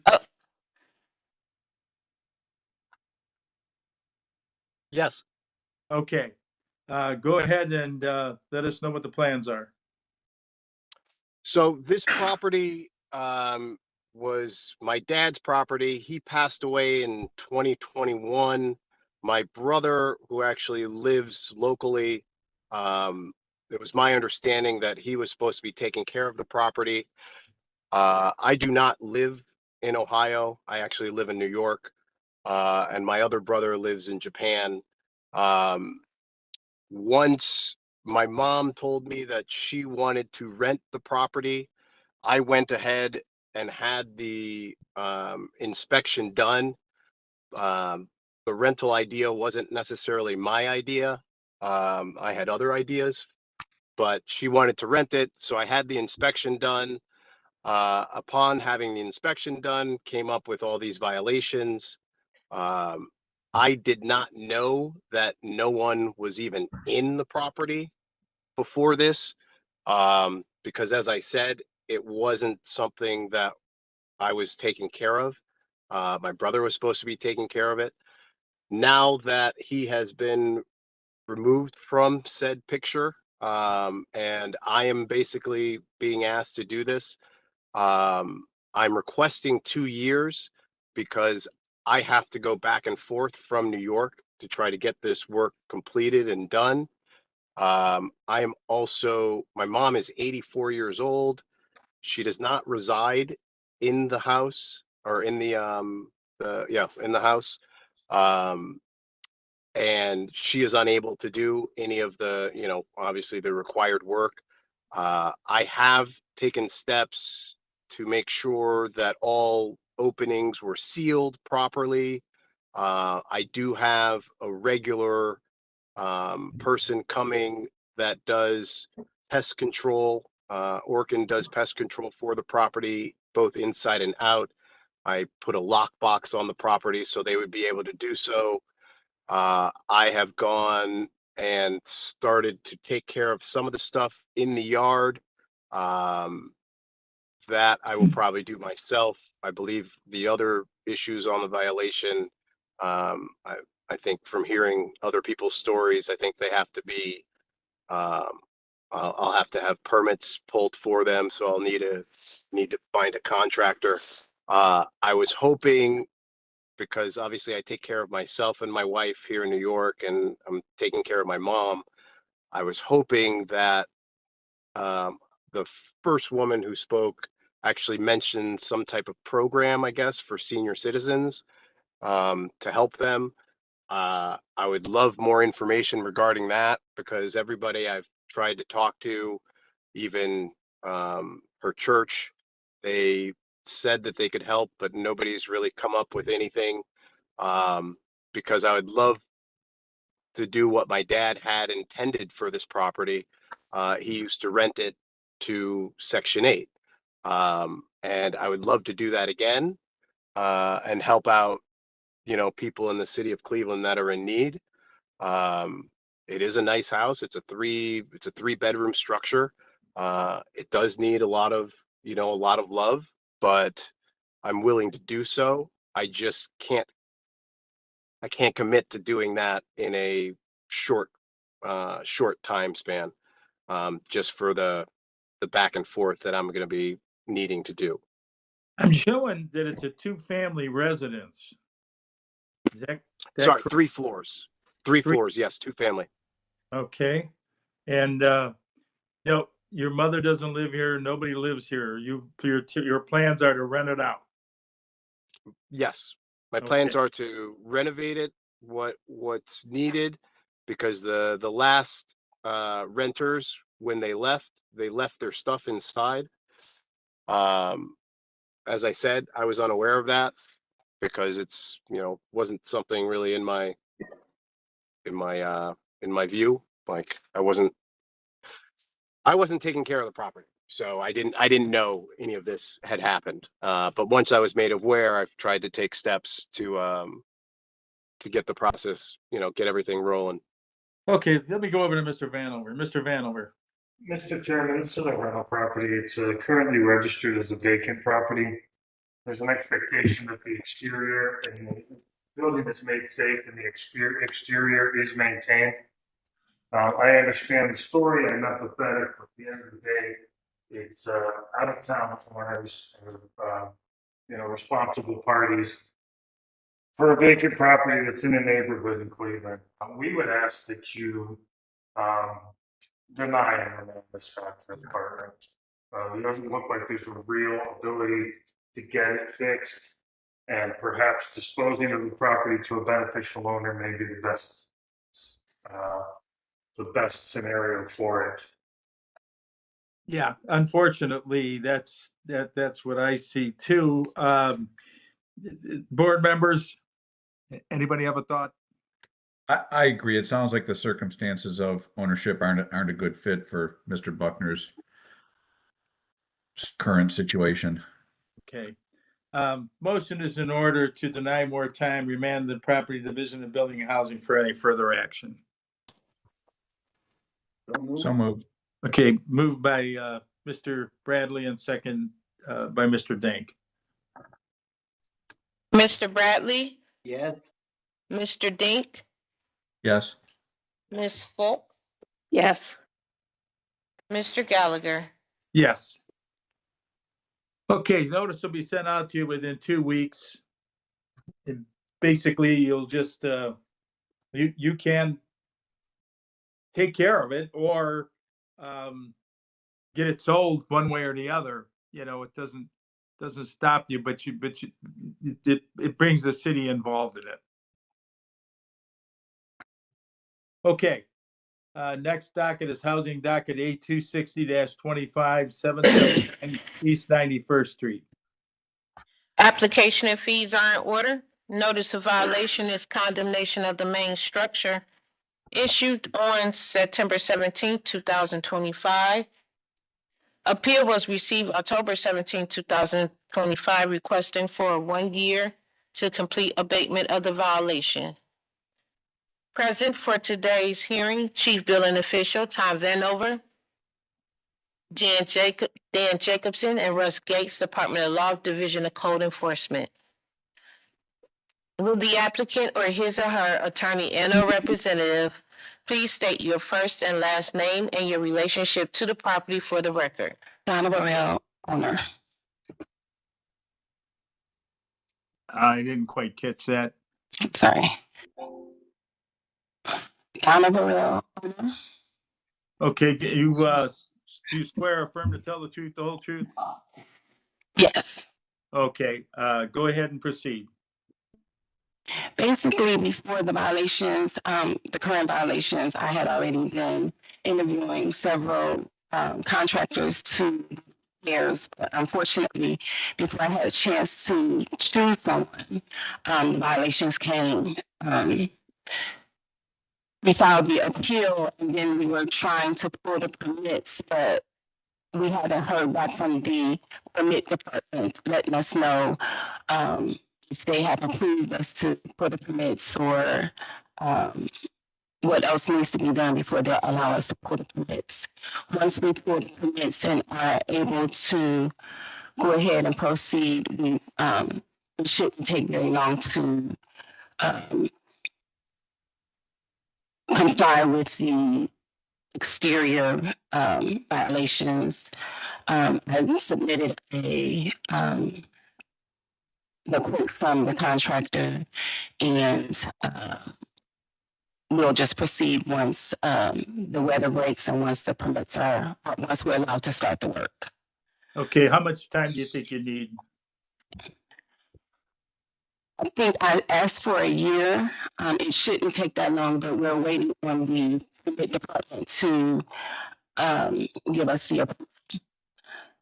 They said the letter was in the mail, but I had not received it yet. So I'm not sure what else they need us to do to pull the permits, but I would say a year for the exterior violations. Okay, has the contractor that you hired, have they gotten in touch with the city? Yes, he said he spoke with someone yesterday, and he was waiting on someone named Rod to get in the office. But again, I haven't heard back because that was as of yesterday. Okay, hold on. Let me go to Mr. Vanover, see where we're at. So, Mr. Chairman, the plan was submitted. However, it was declined, and it was adjudicated on 1/28. So we don't object to 60 days to get the permits and then 180 days to abate the violations. Okay. So we're looking at April 13th, 60 days, 2026 for your contractor, I guess, to resubmit, get the permits. And we're looking at August 13th, 180 days, 2026 to abate the violations. Motion? Moved by Mr. Bradley. Second. Second by Mr. Dink.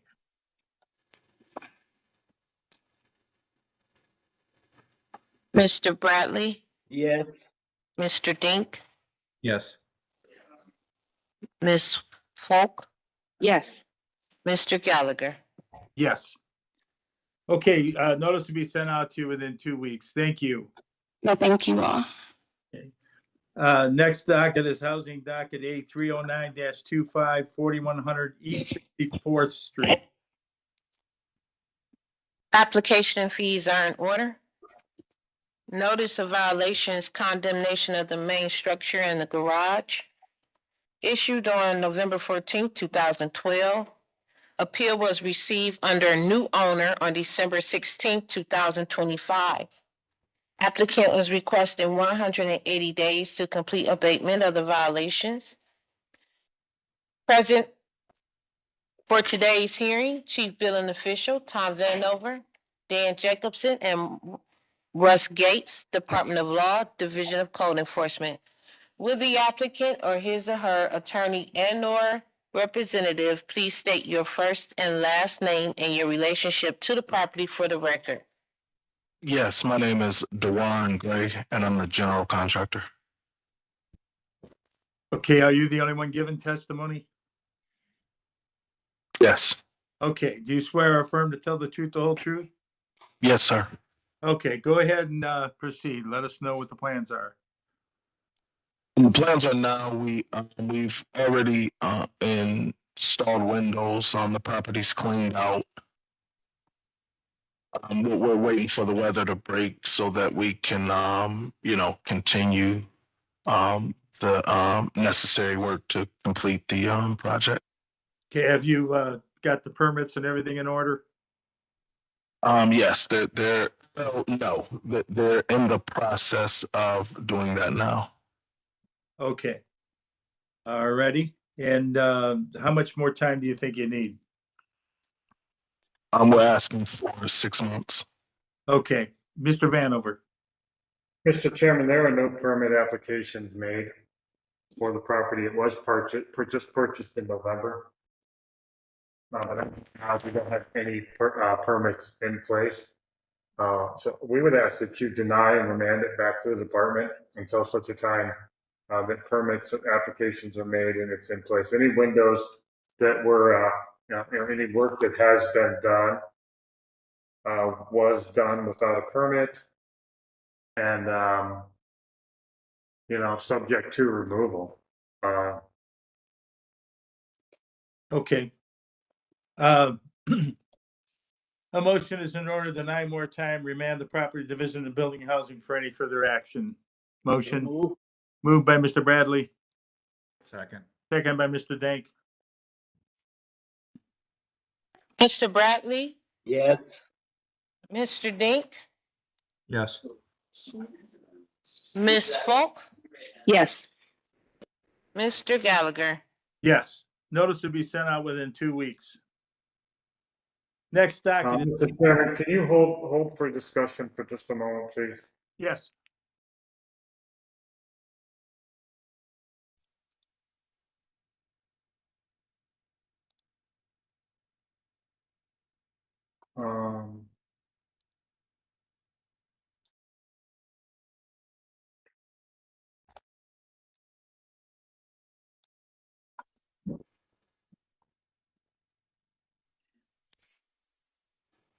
Yeah, I'm having trouble pulling it up currently, Mr. Chairman, but I believe this property is in a landmark district,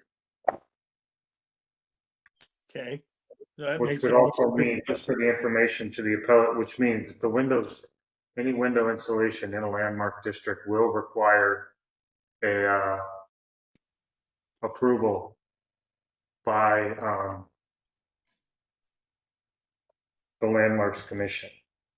Okay. So Well, I recommend stopping all work until an application and a permit is pulled. okay, we've got it over to you anyway, so you can let them know that when they apply. All right, we're moving on. Housing docket A 310-25 12110 Phillips Avenue. Application and fees are in order. Notice of violation is condemnation of the main structure. Issued on November 11, 2025. Appeal was received December 16, 2025, requesting for 6 months to complete abatement of the violations. Present for today's hearing, Chief Billing Official Tom Vanover, Dan Jacobs, and Russ Gates, Department of Law, Division of Code Enforcement. Will the applicant or his or her attorney and/or representative please state your first and last name and your relationship to the property for the record?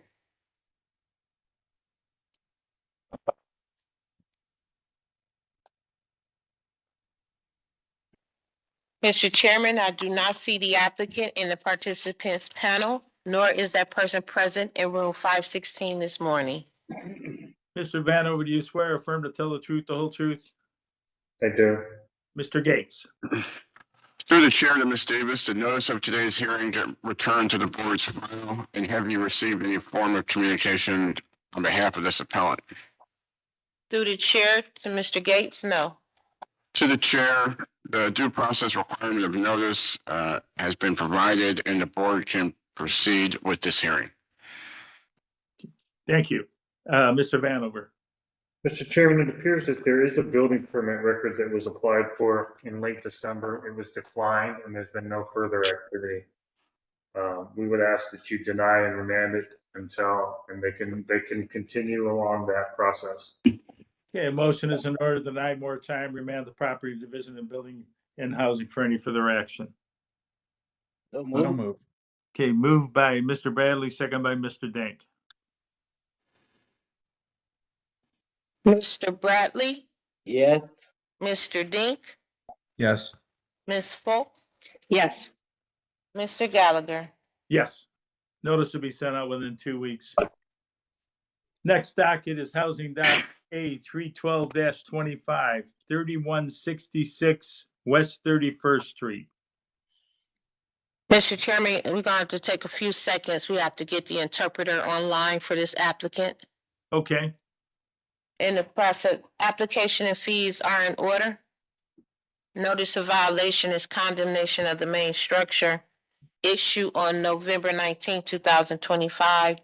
Appeals was received December 18, 2025, requesting for 1 year to complete abatement of the violation.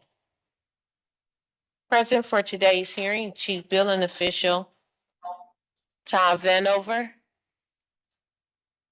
Dan Jacobs, and Russ Gates, Department of Law, Division of Code Enforcement.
Yes, she is present, and we are in a public building and housing hearing, so I will need a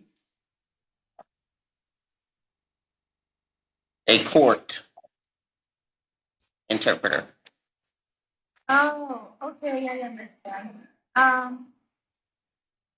So you mean this is more technical, right? Correct. One moment, I'll get this done. Thank you. One moment.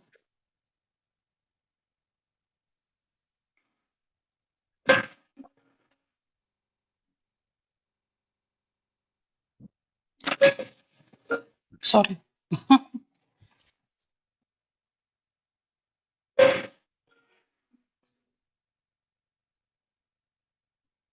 Issue. Yep. Is there something to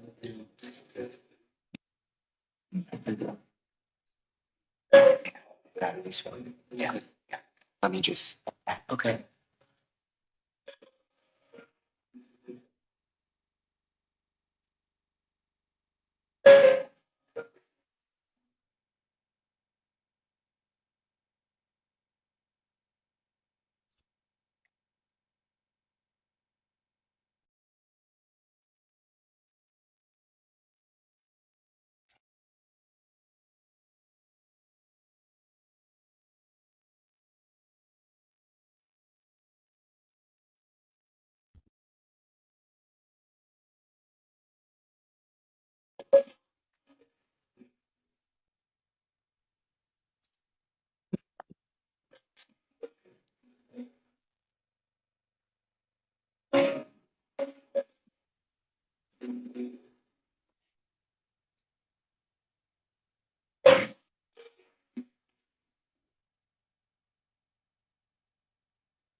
By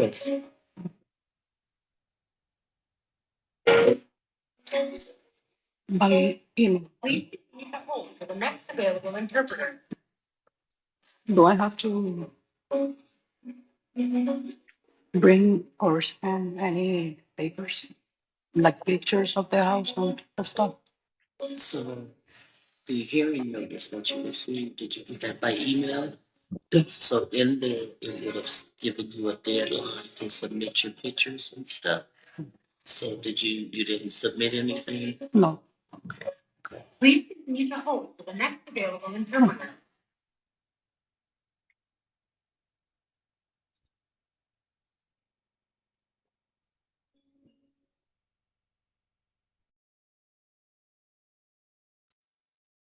Please continue to hold for the next available interpreter.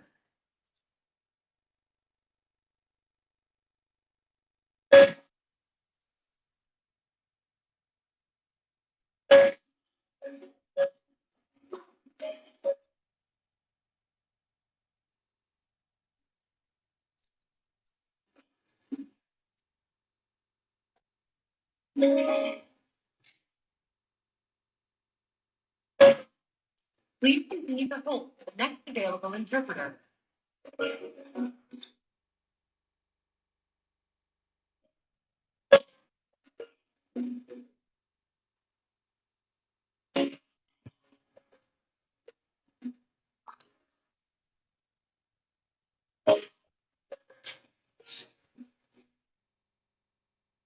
Ms. Davis, Yes, Mr. Chairman. is this process going to take a little bit? I mean, can we move on to the other ones, or are we sort of in a holding pattern here? We're on the holding pattern until an interpreter can come on the phone. Okay.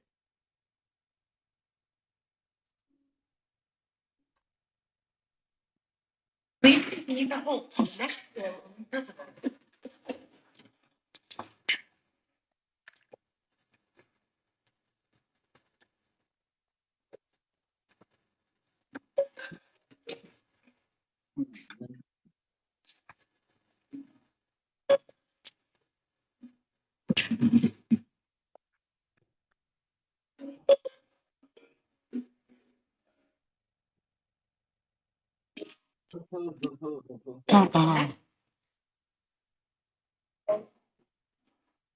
Hello? 383-201. I will be your Spanish interpreter today. I am proud to serve you. This call may be monitored for training and quality assurance purposes. I am ready for your instructions. Good morning. Are you a coordinated interpreter? This is the City of Cleveland's Board of Building Standards. Yes, sir. Okay, are you able to state your identity and your qualifications for the record, ma'am? My name is Karen. The ID is 383-201. I was trained by Language Line Solutions. Okay, and you solemnly swear or affirm that you will provide accurate and complete interpretation for the appellant over here? Yes, I do. And do you acknowledge that you remain impartial and you will disclose any conflicts of interest before beginning? Yes, sir. Okay, thank you. Mr. Chairman, so she's ready to begin and she'll translate everything, including the swearing in of the appellant. Okay. So, Thank you. Okay, to the appellant, do you swear or affirm to tell the truth, the whole truth? Hola, buenas, yo seré su intérprete. Para efectos de entrenamiento y calidad del servicio, esta llamada puede ser monitoreada. El apelante jura decir toda la verdad.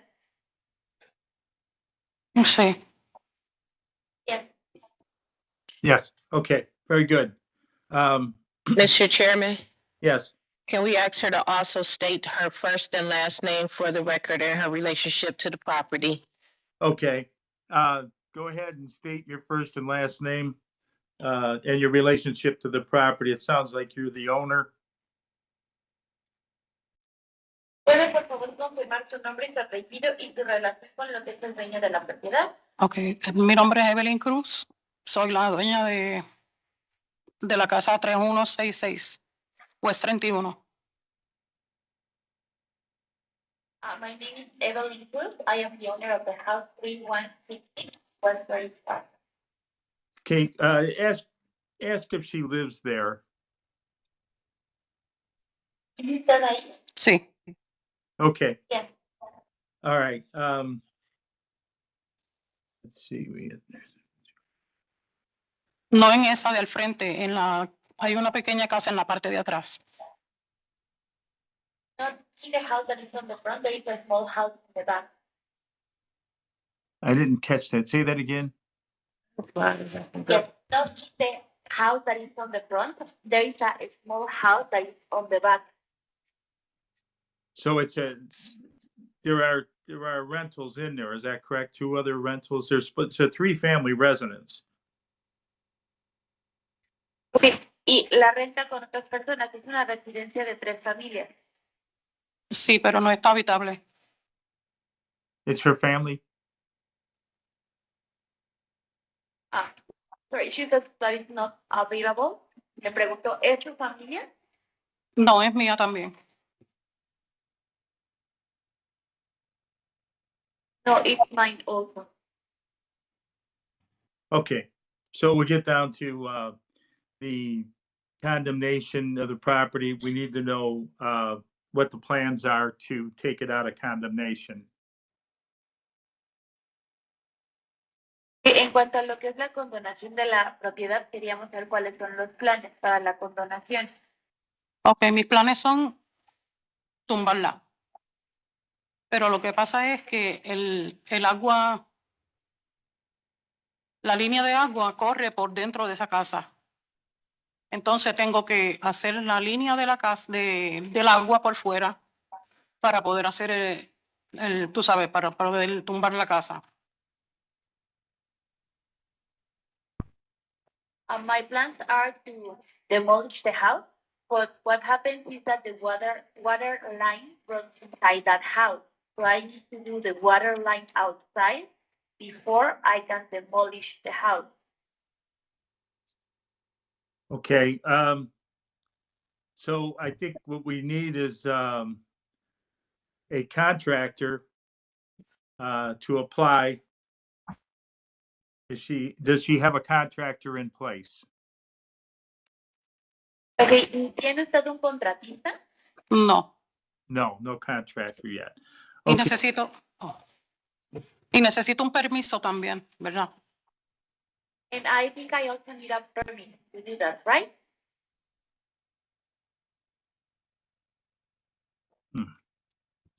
All right, let me go over to Mr. Vanover and Mr. Gallagher, did you hear that? She said she needs a permit to do that, right? That's what she said. well, Yeah. yes, because it's in condemnation. Just wanted to make sure you heard her. Yes, Yep. yes, absolutely. She needs a contractor, I think, to do the work. Mr. Vanover. Necesito un contratista que haga el trabajo. Sí. So, Mr. Chairman, this house is in pretty bad shape. It is not owner occupied. And I'm not clear what the intention of the property is.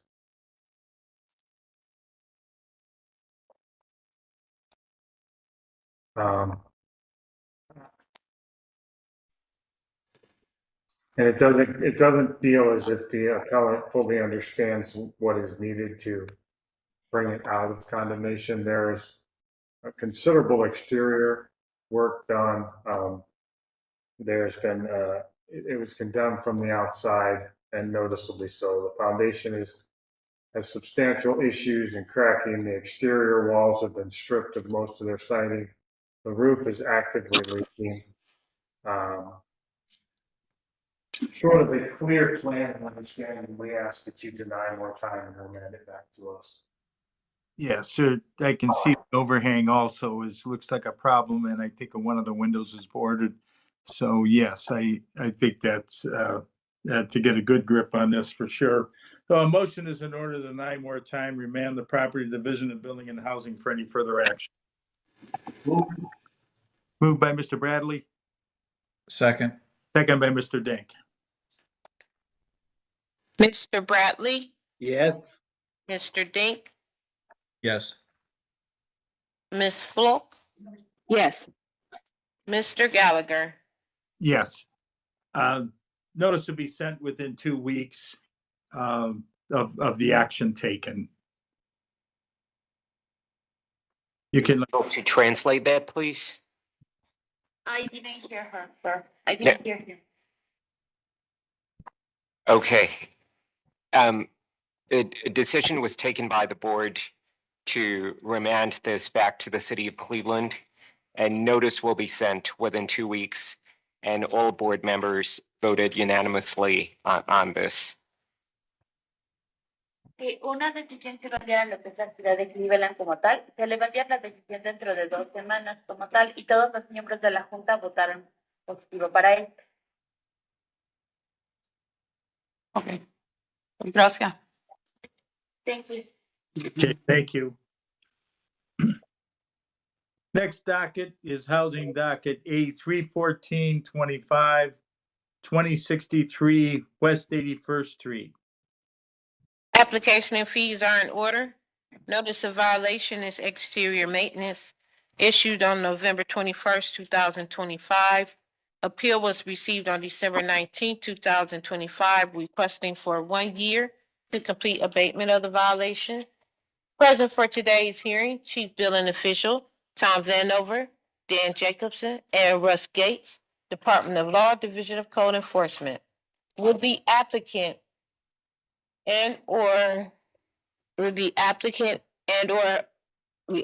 or his or her attorney and or representative please state your first and last name for the record?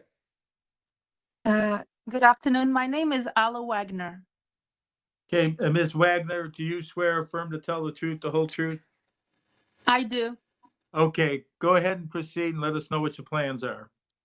I got this house and trying to fix it for my mother because she is elderly and she would need assistance. And I've been going through a lot this year. I don't know where to start. I was scammed by 3 contractors. I talked to city officials. She said I should sue them, but I say one step at a time. First, I need violations off.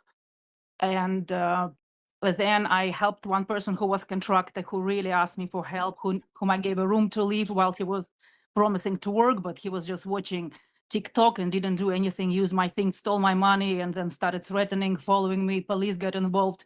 So I had to evict him, kick out with sheriff, and he turned out to be a felon. It's my stupidity. I didn't check. Lesson forever. But it took a toll on my health. I attached the medical documents too. I just hope to get through all this, but even inspector told me, don't give up, just keep moving. So sorry. All I'm asking is just time. I've been in real estate, it's been my passion all my life, but it was really tough. All I need is time. And also my contractor, the one whom I'm trusting now, he's elderly. He's a person with a church. Looks like we're slowly moving, but he also had health issues. He was operated in October with hernia.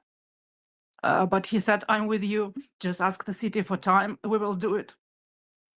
Okay. Thank you, Your Honor. Is your mother going to live here? I want to rent it to cover her medical assistance. Oh, okay. Yeah. All right.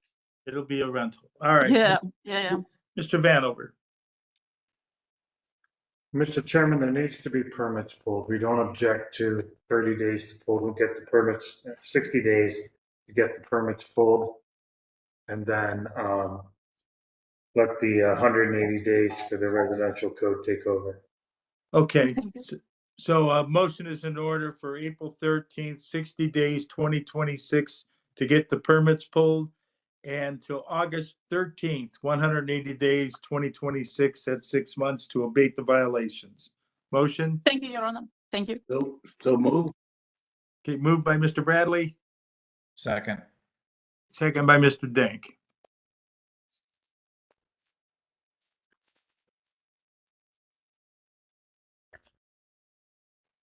Got to call the roll, Ms. Davis. I'm sorry, I didn't realize my mic wasn't on. Mr. Bradley, Yes. Mr. Dink, Yes. Ms. Falk, Yes. Mr. Gallagher. Yes. Okay, notice will be sent out within 2 weeks. Thank you. Thank you.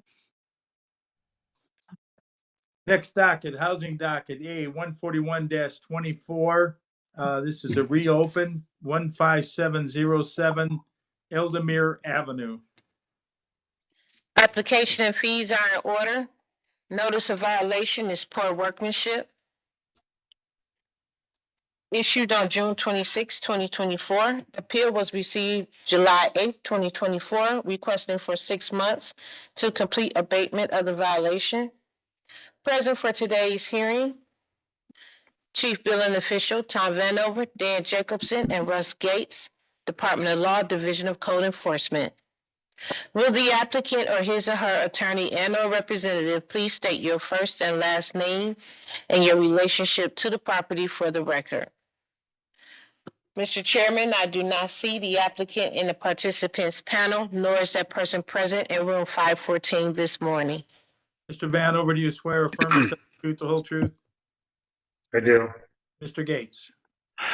Through the chair to Ms. Davis, did notice of today's hearing get returned to the board's file, and have you received any form of communication on behalf of this appellant?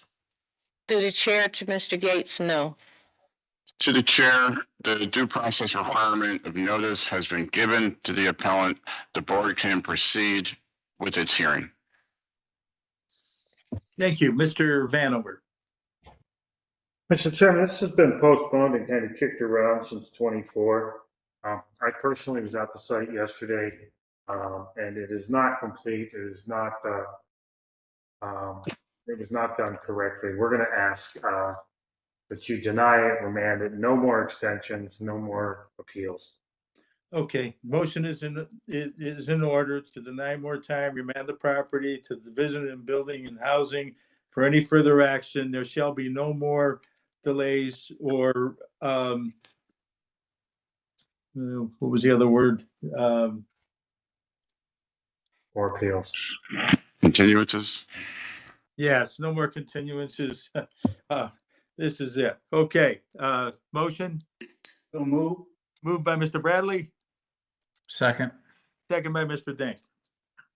Mr. Bradley, Yes. Mr. Dink, Yes. Mr. Gallagher, Yes. Ms. Falk. Yes. Okay, notice will be sent out within 2 weeks. Approval of resolutions. We have A 23725, A 239-25, A 240-25 through A 245-25, A 248-25, and A 226-25. Motion? So move. Motion for approval. Okay, motion by Mr. Dank, second by Mr. Bradley. Mr. Bradley, Yes. Mr. Dink, Yes. Ms. Falk, Yes. Mr. Gallagher. Yes. Approval of minutes for January 28, 2026. Are there any additions or corrections? No. Motion to approve, So move. moved by Mr. Bradley, Second. second by Mr. Dink. Mr. Bradley, Yes. Mr. Dink, Yes. Ms. Falk, Yes. Mr. Gallagher. Yes. Is there anything else to come before us? No. Okay, we'll now adjourn. Thank Have a you. good- Thank you. Okay, Thanks. thank you. Have a good 2 weeks. All right.